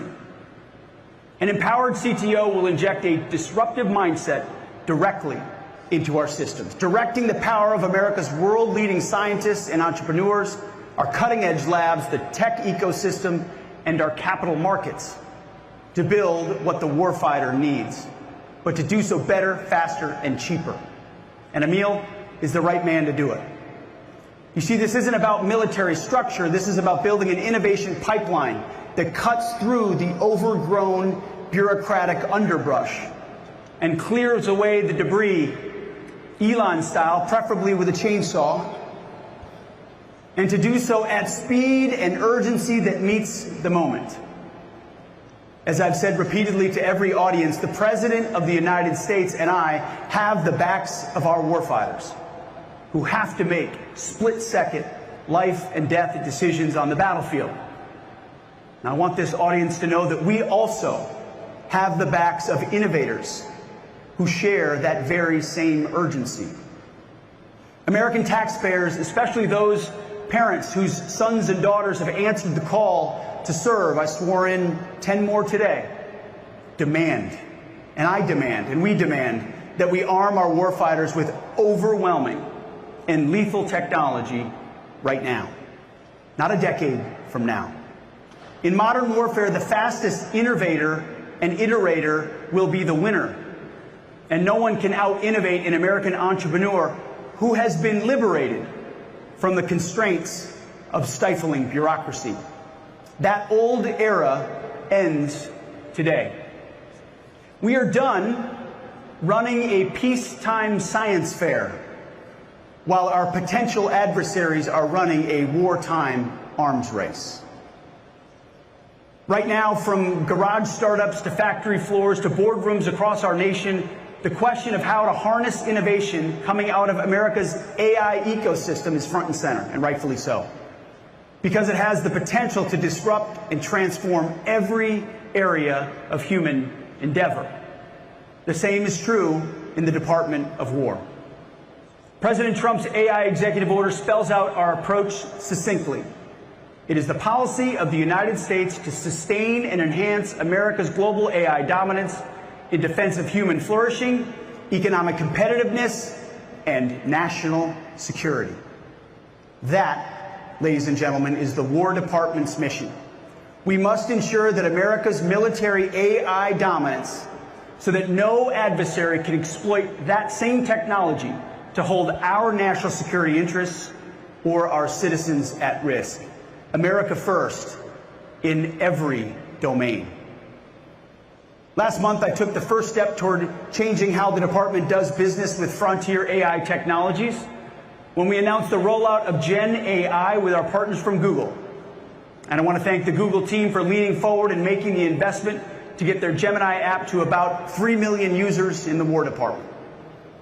But today, we're excited to announce the next frontier AI model company to join GenAI.mil, and that is Grok from xAI, which will go live later this month. So I want to thank you, Elon, and your incredible team for leaning forward with us on this as well. Very soon, we will have the world's leading AI models on every unclassified and classified network throughout our department. Long overdue. To further that, today at my direction, we're executing an AI acceleration strategy that will extend our lead in military AI established during President Trump's first term. This strategy will unleash experimentation, eliminate bureaucratic barriers, focus on investments, and demonstrate the execution approach needed to ensure we lead in military AI and that it grows more dominant into the future. In short, we will win this race by becoming an AI-first warfighting force across all domains, from the back offices of the Pentagon to the tactical edge on the front lines. The catalyst for this acceleration will be 7 pace-setting projects focused on mission threads across warfighting, intelligence, and enterprise missions, each with a single, accountable leader, aggressive timelines, and measurable outcomes that answer a familiar question, Elon. What have you accomplished this week? This is the execution standard for AI-first transformation. Each of the 7 pace-setting projects will use the following model. 1 owner who reports monthly on their progress. These projects will not be run in a vacuum, but will work directly with warfighters and transition partners to ensure we incorporate real-time operational feedback. We expect rapid iterations with failure accelerating the learning curve. These are not science projects. They are not governance boards. They are the execution standard for the entire department. We will not win the future by sprinkling AI onto old tactics like digital pixie dust. We will win by discovering entirely new ways of fighting. That's why we will run continuous experimentation campaigns, quarterly force-on-force combat labs with AI-coordinated swarms, agent-based cyber defense, and distributed command and control, pushing the envelope, learning from failure at every stop, which is exactly what this place does. You see, our department doesn't accept failure in the past, and so we never fail, which means we never learn. We're flipping that dynamic. Before talking about the new rules of the game, let me talk about a little bit more about our new team, because no game can be won without the right team. And we're proud to announce that Mr. Cameron Stanley has been appointed the new Chief Digital and Artificial Intelligence Officer, CDAO, of our War Department. Cam will be leading a new team, many of whom have foregone, thank you, or left lucrative careers at pioneer companies such as AWS, Databricks, Palantir, and Meta to join the fight. This team will not only provide a catalyst for change in this department, but will also act, we believe, as a magnet for other talented members of the tech community who want to join us in doing the mission-focused work to protect our great republic. So let's talk about the new rules. First, speed. Speed wins. Speed dominates. Our enterprise currently operates on staffing and committee cycles measured in months and years, and that's unacceptable. Military AI is going to be a race for the foreseeable future, where the risks to U.S. national security of moving too slowly outweigh the impacts of imperfect alignment. To do this, Cam and his team at CDAO will define AI deployment velocity metrics for all the pace-setting projects in the next 30 days and report at least monthly after that. These will become the new benchmarks for programs across the department. Second, bureaucratic blockers. If you work with Elon, you know he finds the blockers and you remove them. We will take a wartime approach to people and policies that block this progress. You want to block? You can work somewhere else. Barriers to data sharing, authority to operate, or ATOs, test and evaluation, and contracting are now treated as operational risks, not simply bureaucratic inconveniences. We are blowing up these barriers. That's why today, at my direction, I'm establishing a barrier removal SWAT team under R&E with the authority to waive non-statutory requirements and escalate to our great Deputy Secretary, Steve Feinberg, anything that slows down the acceleration of AI capabilities. Third, compute resource. We will invest heavily in expanding our access to AI compute from data centers to the tactical edge, and will tap into hundreds of billions of dollars in private capital flowing into American AI. President Trump's executive order has directed us to build data centers on military land and to work with the Department of Energy to ensure that we dramatically increase the number and breadth of resources needed to power this computing infrastructure. We will work together with our partners at Google and AWS and Oracle and SpaceX, Microsoft and others on these initiatives. Fourth pillar, especially in this room, you'll understand it, is talent. We will use every hiring and pay authority available to us to bring the best American technical talent and reward effective AI transformations by our workforce. We're going to heavily leverage President Trump's Tech Force initiative to bring in the best and brightest from industry and academia. With people like Elon, David Sachs, Emil, Mike, and others from the entrepreneurial and business world already in government, we have shown that we can and that we must enlist the world's leading talent in this cause. Fifth, responsible AI. Today I want to clarify what responsible AI means at the Department of War. Gone are the days of equitable AI and other DEI and social justice infusions that constrain and confuse our employment of this technology. Effective immediately, responsible AI at the War Department means objectively truthful AI capabilities employed securely and within the laws governing the activities of the department. We will not employ AI models that won't allow you to fight wars. We will judge AI models on this standard alone. Factually accurate, mission relevant, without ideological constraints that limit lawful military applications. Department of War AI will not be woke. It will work for us. We're building war-ready weapons and systems, not chatbots for an Ivy League faculty lounge. Sixth, and finally, data. AI is only as good as the data that feeds it. And the U.S. military has an asymmetric data advantage from 2 decades of military and intelligence operations that no other military in the world can replicate. But right now, we are underutilizing this advantage. Too much of our data is stranded. It's stuck in bespoke program databases, locked behind Title 10 or Title 50 stovepipes, invisible to operators, engineers, and industry who can help us exploit it with winning speed and scale. And that's why today, at my direction, CDAO will exercise its full authority to enforce the DOW data decrees and make all appropriate data available across federated IT systems for AI exploitation, including mission systems across every service and component. Each service secretary and component head will submit catalogs of their current data assets to the CDAO within 30 days. Denials of data access requests will be reported to the CTO within 7 days, and they better have a good justification.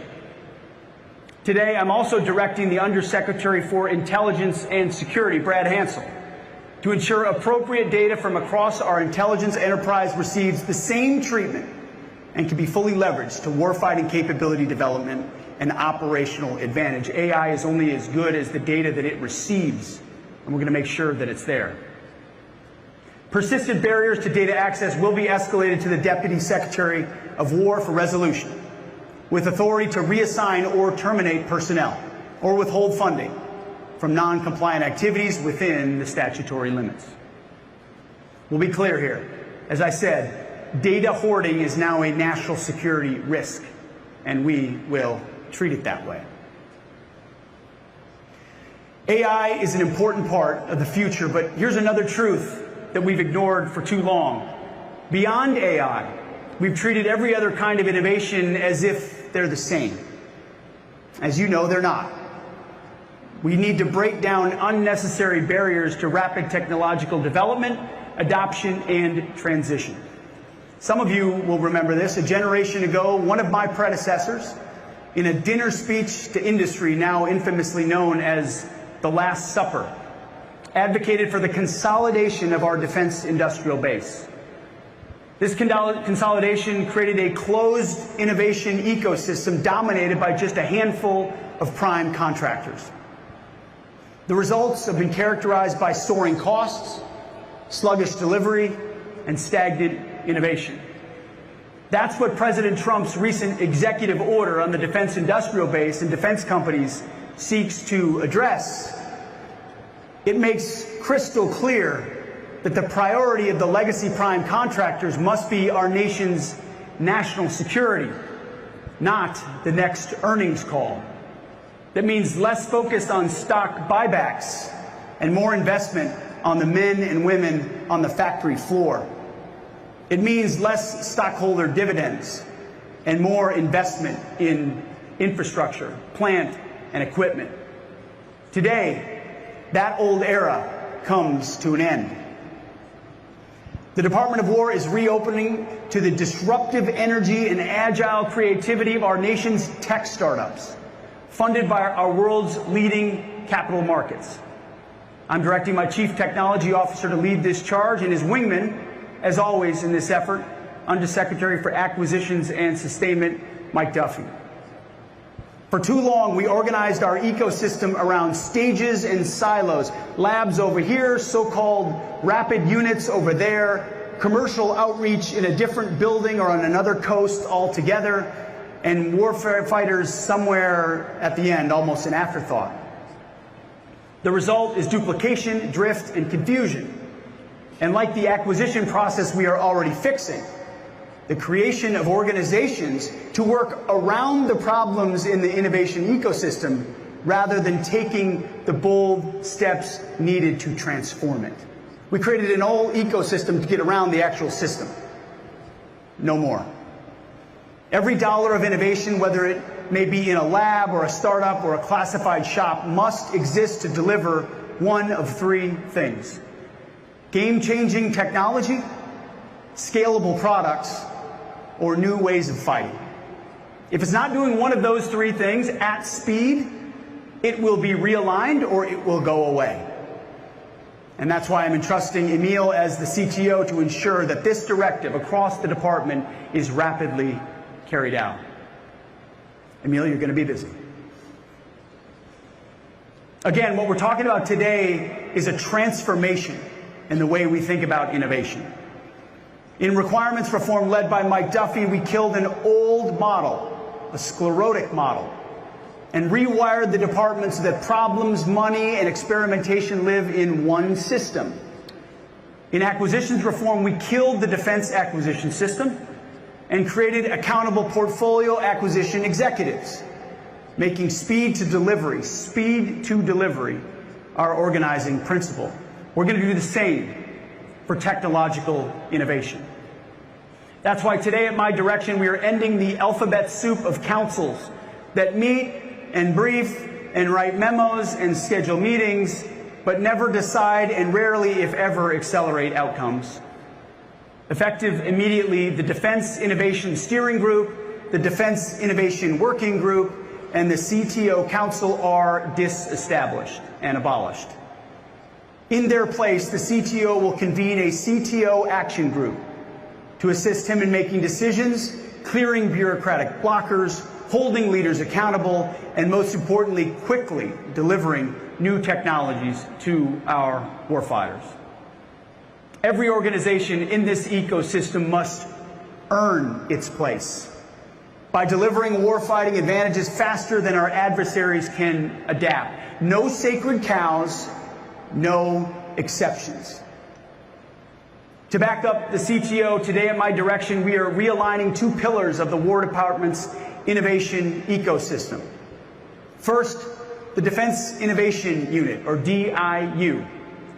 Since its establishment 10 years ago, DIU has lived through shifting reporting structures and uneven administrative support, doing great things, but at times its portfolio overlapped with other parts of the department.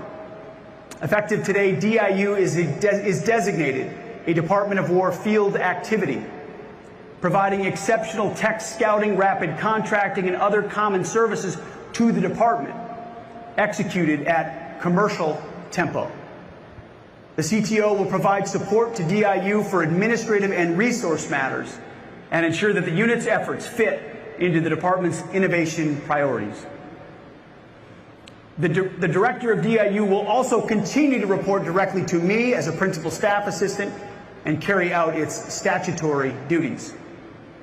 And I'm appointing Mr. Owen West, executor of my Drone Dominance Initiative, as the director of DIU starting in March, when the FY27 budget cycle firms up. As a Marine with lots of combat experience, Owen will bring a warfighter's mentality to DIU's core mission of transitioning technology to our troops. Owen also has the private capital experience needed to ensure DIU remains working hand in glove with the venture and investor communities and continues to on-ramp new entrants into the War Department. Owen led DOGE at DOW, the most effective DOGE effort across the administration, saving tens of billions of dollars for our department, and now he will lead DIU. Our world-leading defense tech startups have attracted billions of dollars in capital. They're reshaping warfare through the proliferation of high-tech, low-cost technologies. DIU's mission is to accelerate the adoption of this commercial technology to help convert entrepreneurial products into tangible combat power. Second, the Strategic Capabilities Office, or SCO, is also being designated a Department of War field activity aligned under the CTO. SCO will maintain focus on its core mission of identifying and prototyping disruptive applications of new systems, the unconventional uses of existing systems, and near-term technologies to create strategic effects. SCO will continue to maintain its statutory direct reporting relationship to the Deputy Secretary, but will be operationally realigned under the CTO to eliminate duplication and ensure the relentless daily focus on delivering near and medium-term capabilities to our warfighters. Relentless urgency and focus is our focus. Today's defense innovation ecosystem is too fragmented, resulted in insufficient technology transition to the warfighter. We address some of this in the transformation we are making in the acquisitions ecosystem, but it also needs to enter the innovation ecosystem. For too long, and I know a lot of you have experienced this, and others we met with in Los Angeles recently, the experience of founders and entrepreneurs has been running endless laps around the Pentagon, looking for the right office, the right program, and the right motivated sponsor. And too often new entrants are ultimately stymied by the bureaucracy. We hear it time and time again. They don't know where to go, and then when they go to that place, it's not the right place to go. Then they go somewhere else that didn't want them in the first place, and the lap continues. For example, SpaceX and Palantir had to sue the Department of War just to get a shot at competing for department contracts. The bottom line is that new entrants need both a shot on goal, but also faster yeses and faster nos from the department, rather than being strung along with a never-ending stream of rudderless maybes. At the Secretary of War level, we will replace the existing maze into 2 clear channels. The Mission Engineering and Integration Activity, MIA, will tell industry what problems we're trying to solve, and DIU will help program offices adopt what industry has already built. This will help get to faster yeses or faster nos. Clear guidance, clear guide rails, clear demand signal, which is what industry and capital expects. Now, this isn't just an Office of the Secretary reform. The services need to transform their innovation ecosystems as well: the Army, the Navy, the Space Force, the Marine Corps, and the Air Force. That's why today, at my direction, our military services will take the following actions. Within 90 days, the secretaries of the military departments will brief the CTO on service innovation plans, how they will consolidate, streamline, and refocus their labs, research expertise, experimental units, and rapid capability offices around 3 innovation outcomes. Our 60-plus labs are a national asset, but it's past time they were organized to deliver and not just to discover. And beginning with the fiscal year 2028 budget, every portfolio acquisition executive will fund an innovation insertion increment, III, dedicated money for the last mile, integration test and rapid insertion of validation solutions into fielded systems. Innovation cannot be centralized, and it should not be.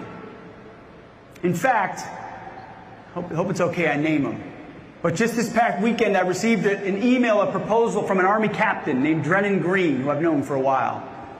He had a detailed plan about how he and his unit wants to deploy AI. Innovation can and should come from anywhere and anyone, wherever those best ideas reside. We're going to bring that good captain in and hear from him. How can we apply those tools in his unit and other units, bottom up, not just top down? The military services and program offices own the last mile.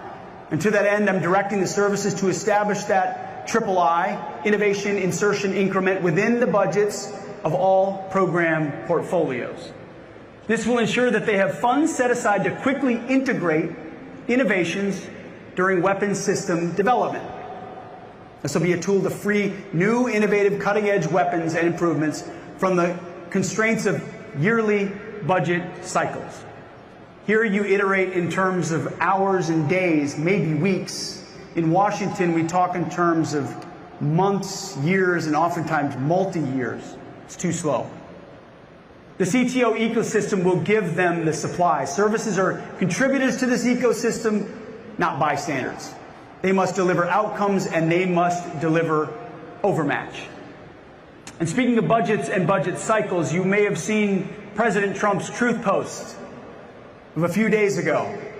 He's proposing a $1.5 trillion budget for the War Department in fiscal year 27. This is by far the most ever in our history, a historic and generational investment in American security. We will not squander this once-in-a-lifetime opportunity to rebuild our military. Think of what this means as our efforts to transform the department come fully online. You add resources and you streamline process, speed to deliver those capabilities to the warfighter, an invitation to new entrants into the defense industry, which we need so badly, and an embrace of AI and other cutting-edge defense tech. All of this will make our forces more agile, more lethal, and more ready to deter and, if necessary, win a future fight. This is what President Trump demands, and this is what we will deliver. This feeds into a next area we need to fix. You see, reorganizing and a new attitude are not enough to truly unlock innovation for the warfighter. Our department needs to capitalize on a key advantage America has over her adversaries: the broadest and deepest capital markets and the best entrepreneurial talent in the world. You know this, capital is the lifeblood of American innovation. And therefore, to be successful, we need to embrace the role in our department of private capital, which we have not done for far too long. We need to be a better partner for private capital so we can help accelerate capital formation in key areas and lower the risk for the department. Private capital is already helping to solve a major problem that President Trump has directed us to confront and solve across this administration, ending our reliance on competitors for access to rare earth and critical minerals. The Office of Strategic Capital, or OSC, under the leadership of David Lorch, is spearheading those efforts and delivering as we speak. In the past 5 months alone, the OSC team has deployed over $4.5 billion in capital commitments as part of closing 6 critical mineral deals, all of which will help free the United States from market manipulation. Crucially, OSC's strategy relies on crowding in private sector investors, from the VC community to our country's largest financial institutions. The 6 OSC deals to date include nearly $5 billion from our private capital partners. OSC has closed most of those deals in less than 30 days, which is Trump time for complex transactions. That may seem maybe slow for SpaceX. In Washington, that's as fast as it gets. I mean, that is warp speed in Washington. All of our investments serve one purpose: deliver faster for the warfighter. Now, some will want to cynically posit, is this just another innovation reorganization? Another set of strategies that brief well but don't actualize? No. This is the third leg of a single war plan.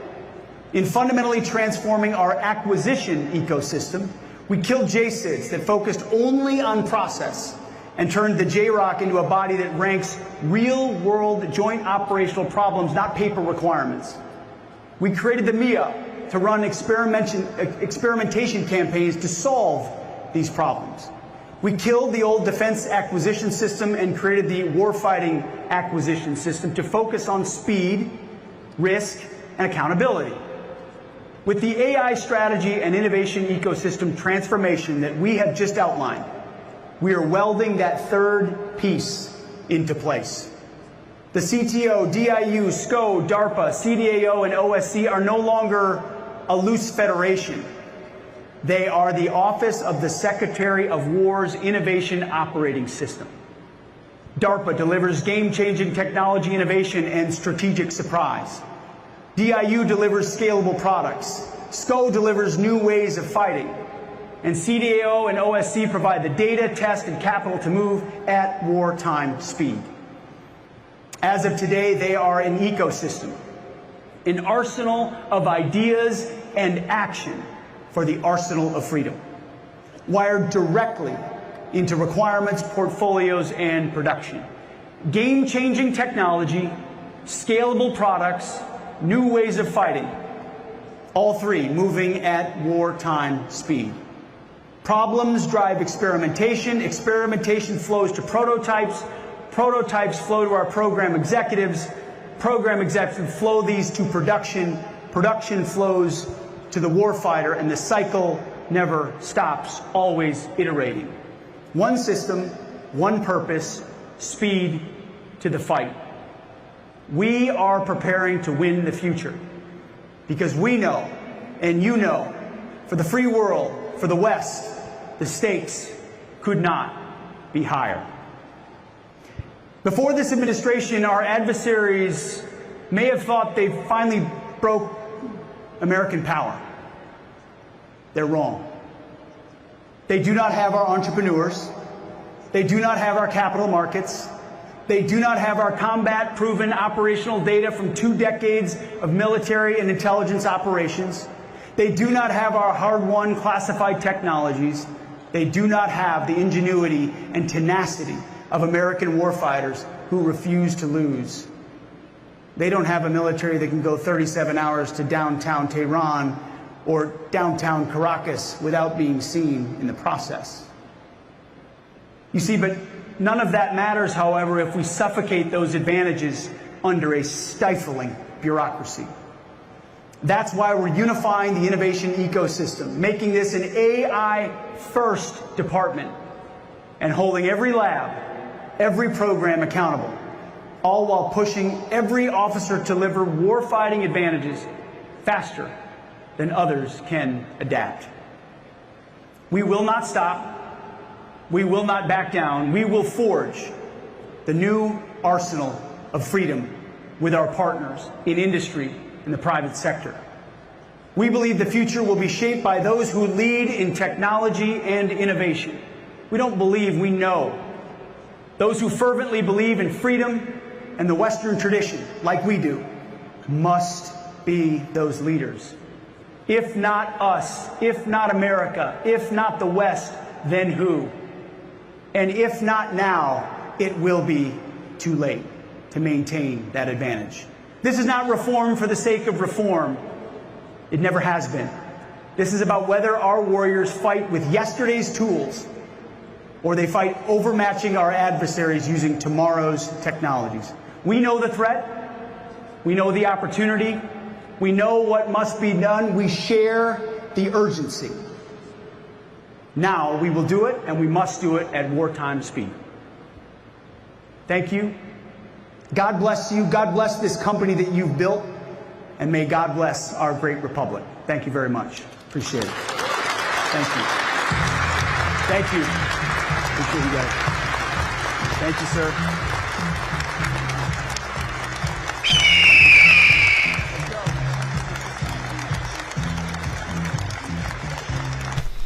Come on, man. Do the Trump dance for us. Ladies and gentlemen, please hold at your... They didn't have to hit us with the bar screen there. That is funny. That is so funny. I don't know why they did that. They're like, all right, cut the feed, do it now before they figure everything out. I cannot figure out what the things were in the background. They look like jet engines or something, says the guy who's not a rocket scientist. I don't know what they were, but I saw everybody guessing in the chat. All I know is you're wrong. It's not whatever you thought it was. I was looking on X. I can't figure out what those things were in the background, but that's okay. Anyways, let's get into the last little bit of the news, and we can start the fun stuff.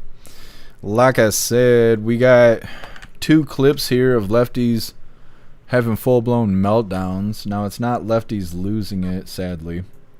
This first video is a leftist that was a part of a group, I think, in Minnesota. They may not have been in... Oh, yeah, it says Minneapolis on the screen.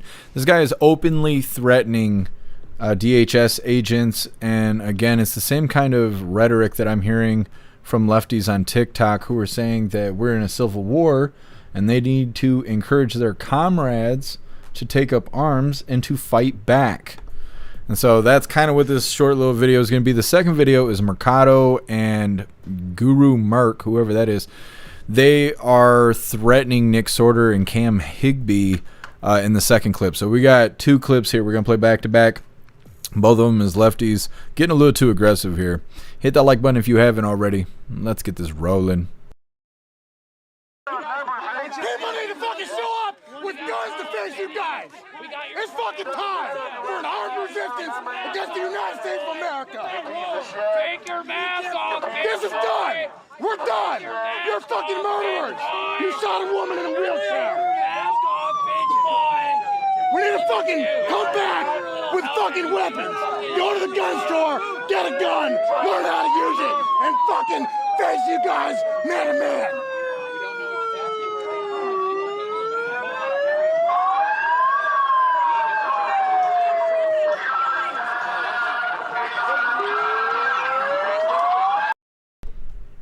Okay, so that's the first video there. Now this video has been circulating for about a day or so, and everybody's tagging DHS and FBI and all that kind of stuff. So wouldn't be surprised if this guy gets a visit from a 3-letter agency. He's literally doing a call to violence. He's literally saying, go to the gun store, obtain a gun, learn how to use it, come back, do bad things to Fed boys. Like, that's not good. That's not good. I wouldn't be surprised at all if this guy's already been picked up. This is the last little bit of the news. Real quick clip here. This is titled, again, like I was saying earlier, Andy No is sharing this all over X, and I just highlighted it because I had a bunch of people turn their backs on me when I told them back in 2020 Machado was a part of the Antifa group. He was out there with them. He was hanging out with them. He was not catching any smoke from them. He was a part of those people. Now, I don't know if he was legit Antifa, wore the name tag and shit. They weren't that official back then. I don't know. But he definitely was comrades with them. Now, I told people this during the People's Convoy and stuff like that because the second day of the People's Convoy was when the Russia-Ukraine war started. When the war started, he was covering the war. People were in my Discord and stuff talking about how great he was, and I was like, well, that's really crazy you're donating to this guy because he is connected to Antifa. And people were like, you're a piece of shit, Jeff Mack, and they turned their back on me. Well, soon as Charlie Kirk got hit, he's making jokes and making memes about it. People started realizing I was right. Well, here we are, Machado and somebody named Guru Merc is surrounding this Jeep here. They got comrades with them. In the Jeep, supposedly, is Nick Sorter and Cam Higbee. And you're going to hear the kind of language they're talking about. You tell me if he's a lefty or not. Fucking woman again, I am not fucking hit a woman. And I'm gonna help you. I don't know what. I'll get the whole fucking state down here. I swear to God I will. Yeah. You shut up, Cam. You can come out and get some too, Cam. Oh God. Get the fuck out of here. You can come get some too. Touch Andrew, see what happens. See what happens. See what the fuck happens. You two should just get the fuck out of here. That's what you need to do. Get the fuck out of here. That's why you're pussy inside of the fucking car. Look at you, you're a fucking pussy. Yeah, you hit a woman. That's what they do, bro. They hit women, bro. Fucking woman again. I am not. All right, anyways. You can see those Soros doll hairs are flowing because lefties ain't had this much confidence since the last time President Trump was in the White House.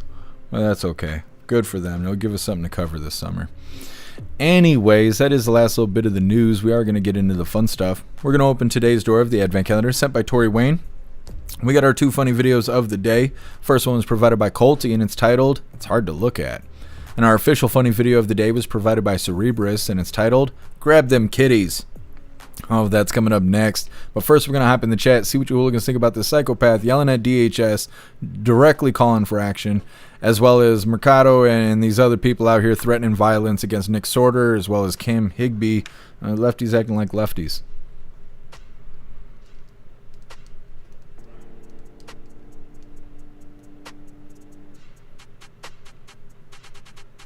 Ghostly, I don't like that stuff either. I can't even talk about it because if I bring it up, people get all mad and stuff. But yeah, I don't like that stuff either, Ghostly. Russell, the Jeep needs to do some Jeep stuff.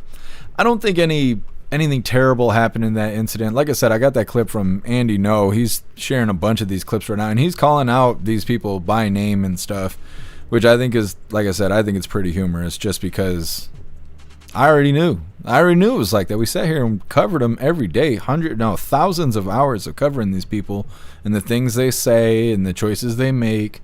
I already knew this guy was a lefty, but a lot of people got mad at me because I think he's a veteran. I think he served.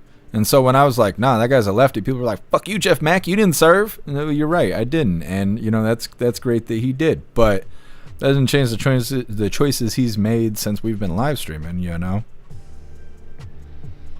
What's up, Amber May? Happy freedom to you.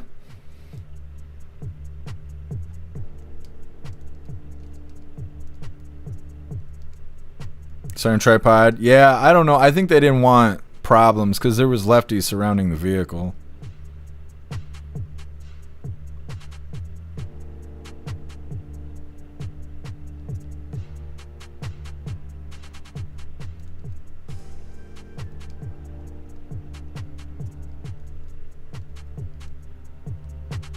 Ramsey, Pete's gonna F up the bad guys. Yeah.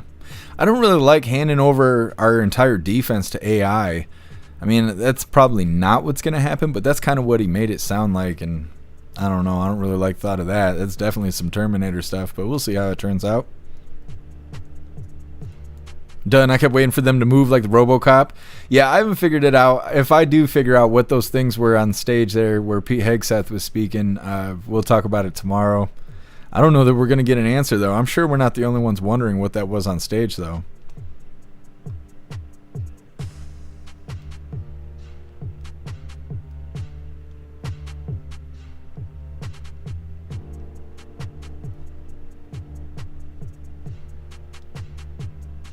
Ghostly talking about Trump. Yeah. I can't read this stuff out loud because people's gonna get mad.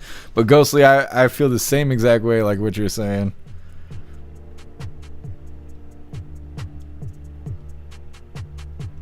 Meta, hate that it's necessary, but it is. That's uplifting USA. Talking about the AI stuff. Yeah. I don't really like the AI stuff either, but it's not going away, so we might as well lead in it. Stern, he's excitable. Yeah. What's up, Eddie Walker? Happy freedom. What's up, Sherry? Happy freedom to you. What's up, free as he can be? Happy freedom. Free as they can be. Machado is still in the picture gallery back in 2020. Oh, you know what? I didn't even think about that. Let me see.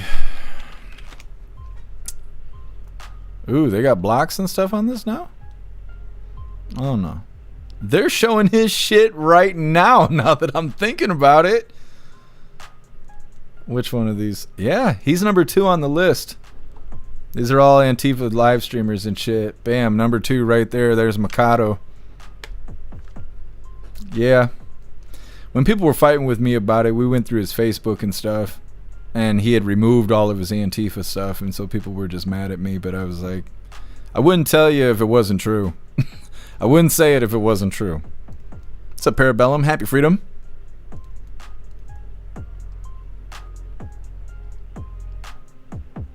Parabellum, ironic that the side hell-bent on restricting gun possession is talking about using them. Too bad it's for the wrong reasons. Double standards. Yeah, it's really ironic.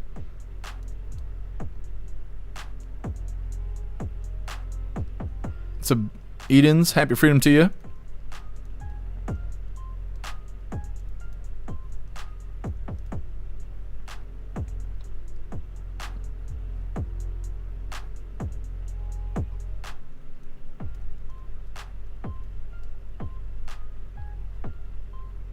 Here, Juicer, the cops refused to help them. Higbee and them that were trapped in the Jeep. We saw that with Behind Enemy Lines back in like 2020 or whatever. We've seen a couple. We've actually had a couple incidents where we've seen live streamers call 911 and 911's just like, we might show up, but we might not. That's how you know you're in the wrong side of town. You start hearing stuff like that. I'll check it out. Appeal to Heaven. Thank you for letting me know. Alright, hooligans, let's get into the fun stuff. Like I said, we're going to be opening today's door of the Advent Calendar sent by Tori Wayne, and we got our 2 funny videos of the day. First one was provided by Colty, and it's titled, It's Hard to Look At. And our official funny video of the day was provided by Cerebrus, and it's titled, Grab Them Kitties. But before we get into this, I want to remind you, hooligans, really quick, if you'd like to support the live to keep us running, you're welcome to use the links in the video description. We have PayPal, Cash App, Stripe, Zelle, Venmo, Locals, Buy Me a Coffee. You can send something to the P.O. Box, or you can even send crypto. Let's see what we get today from the Advent Calendar sent by Tori Wayne. Now, I think today is day 14. I'm not sure. No, it's day 15, actually. Saturday must have been 14. Either way, let's see what we get today. Klaus Daniels, you need to check this. Yeah, what do you think? Oh, come here. No. You don't get out of it that easy. Let me open her up here. Let me see. We need your services. And check the package. What do you think? Is it good? He's being a butthead today. He's being rambunctious earlier. Must tuckered himself out. Let's see what we got. I think we got more parts of the Bambi Al Qaeda. That's what I think it is. Let me see. What time is it? Oh, he's mad about the fancy feast. That's that's what it is. Look at this poor cat withering away. Didn't get his fancy feast on time. I shall not be forgiven. Well, today, I don't know what this is. The minifigure is whatever this is. But it is a little bit more to the Bambi Al Qaeda add-on, which I think we're going to start putting that stuff together. I think this is the last piece I needed, because you have to open, I think, 5 packs to build the big figures. So I think now I can actually put this thing together. It's Bambi Al Qaeda and the sleigh. We're going to have to put this together. So I think that's what we're going to do. Get the big figure built up. That's the plan, at least. Put this here so I don't forget. Thank you, Tori Wayne. Really appreciate you. All right, hooligans, let's get into some funny videos. Rewind. There we go. Full screen. All right. Now, like I said, this first one was provided by Colty, and it's titled, It's Hard to Look At. Dang, girl, I didn't know you had kids. Damn. It's all right. We make it work. What's up, little man? Oh, my God. Dang, girl, It's hard to look at. You gotta scream out for help like that. Like, come on, man. Jesus loves us. Anyways, it's hard being a stepdad. Let's pull up this official funny video of the day. This one was provided by Cerebrus, and it's titled, Grab Them Kitties. The picture I'm about to show you is Donald Trump grabbing up. We have a guy that goes around grabbing pussies.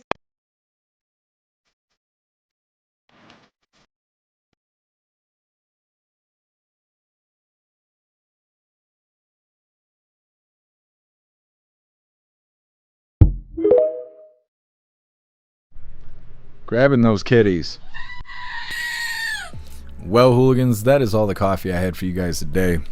I'm grab this link really quick. I'm gonna drop it in all the chats. We're gonna read through. We got the Pledge of Allegiance coming up.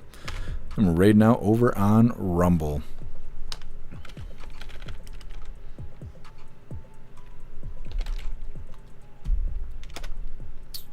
Oh, that's the wrong link. Hold on a second. I'm grabbing the wrong links here.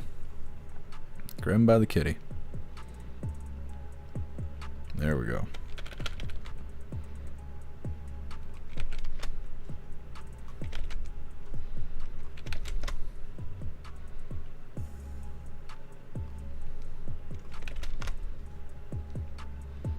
Man, look at how weak Klaus is. He can barely pick up his head. Oh, I know. Oh, I know. Poor Klaus. He's in critical condition right now. Poor Klaus Daniels. Sleeping with your feet on your noggin. Yep. Well, hooligans, there's a link list link where all of my links are listed. So if you'd like to make donations, join membership programs, or purchase any merch, we'd really appreciate it. All of your guys' contributions keep us running every day except for Sunday, because we got to have a day to recharge those batteries. Definitely go join Discord. Discord is our free hooligan community. It's the best way to be notified every single time we go live. The hooligans are there keeping the conversation going 24/7, and we have 2 news boards to keep you up to date with everything going on around the world. So definitely go join Discord. If you're feeling real saucy, go join jeffmaclive.com. Over on the website is the best way to experience the live. Our built-in chat has more ability than any other platform. You can post memes and GIFs and custom emojis and links and all kinds of stuff right there while watching the live. You'll have access to Hooligans Alley, which is our private social media area. You'll have access to the forums, the arcade, the Hooligan AI, and our advanced messaging system with the built-in group chats. So definitely go get yourself a membership for jeffmaclive.com. It's the home of the hooligans. Like I said, we're going to read through really quick. We get the Pledge of Allegiance coming up next, and then we're going to be raiding out over on Rumble.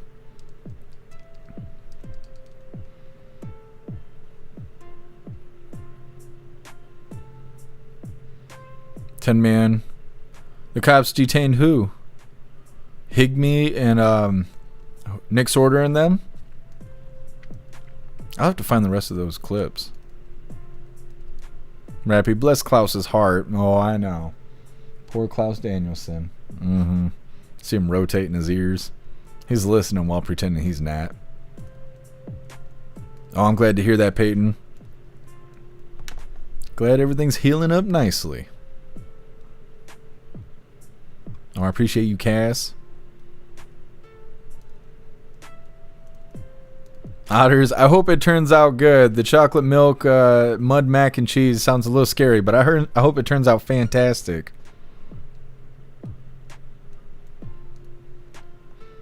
And that baby's daddy was a beaver. Poor kid.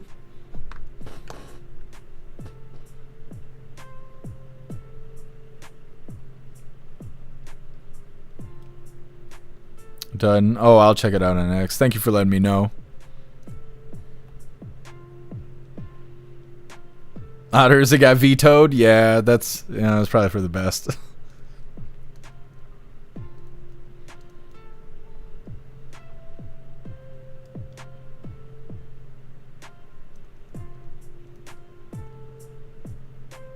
Sherry, I wonder how many are Antifa and Gov plants.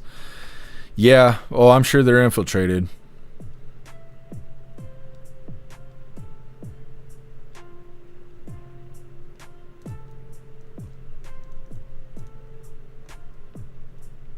Thank you, Rappy. I hope you enjoy the rest of your night, too. All right, hooligans, let's do the thing. Please join me for the Pledge of Allegiance. I pledge allegiance to the flag of the United States of America and to the republic for which it stands, one nation, under God, indivisible, with liberty and justice for all. All right, we did the thing. Let's figure out who we're raiding over on Rumble. Who's live? It's a brand new week. Schedule's wide open. Angel's live. What is Angel doing? I think she's doing a giveaway and stuff. I don't know if we've even raided Angel before. Let's raid Angel.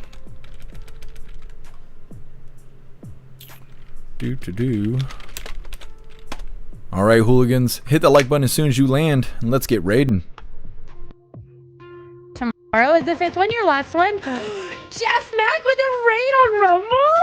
What? No way. Jeff with the raid. Let's go. Hold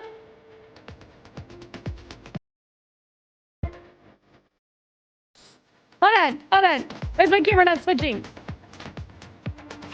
Rumble raid!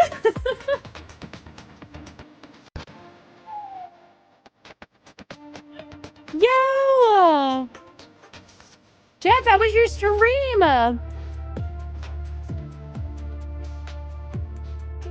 Happy freedom, guys! For the love of otters, let's go. Magic, welcome in. You're welcome, Dawn. Thank you for playing with us. He is great. Oh, I know. Briggy, I've already been in his channel. I love Jeff. I like the confetti. I like you. You're amazing. I hope your stream was good. Good to see you. Thank you so much for bringing your fam over. Guys, welcome in. Those of you guys that don't know me, my name is Sacred Angel. I am a full-time streamer. We are we've been streaming for 7.5 years. Variety gamer, however, Call of Duty is our main. We do in the near future plan on doing some podcasts that I like to call Streamer Truths, which brings up awareness about what the streamers really what goes on behind closed doors. Kind of the emotions, things that we go through.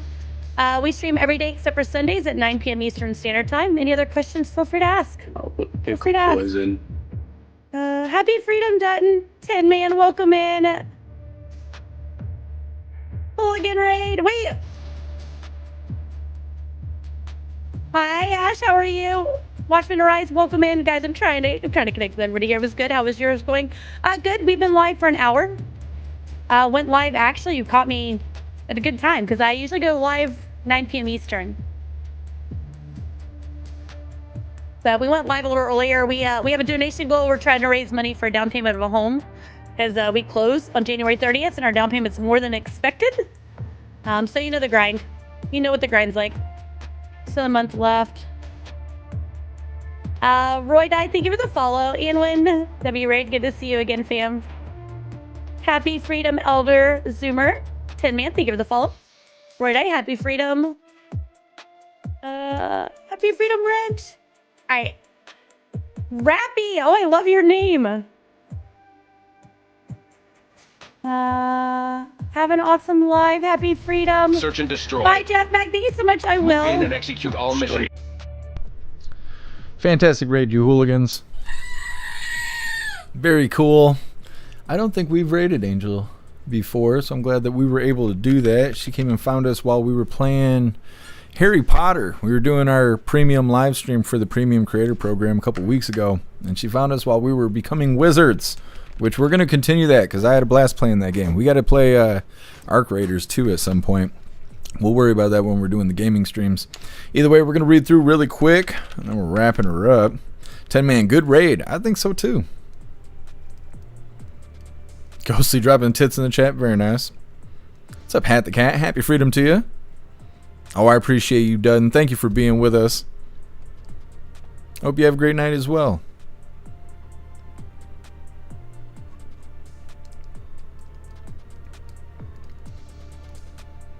Thank you, Meta. Thank you, Maria. I hope you have a great night as well. Thank you for sticking with us today. Thank you, Roger. Nah, Ghostly, not yet. We're working up to it. We gotta level up. There's levels to this.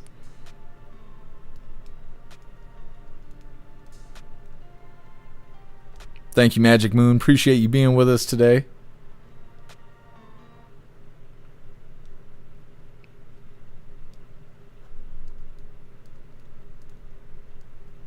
Done. Cold weather needs to go away. Would make my night better. Well, hopefully it does. Hopefully it passes through. We're supposed to have warm weather tomorrow, like unusually warm. Hopefully everybody's gonna have that. All right, I think we're good to go.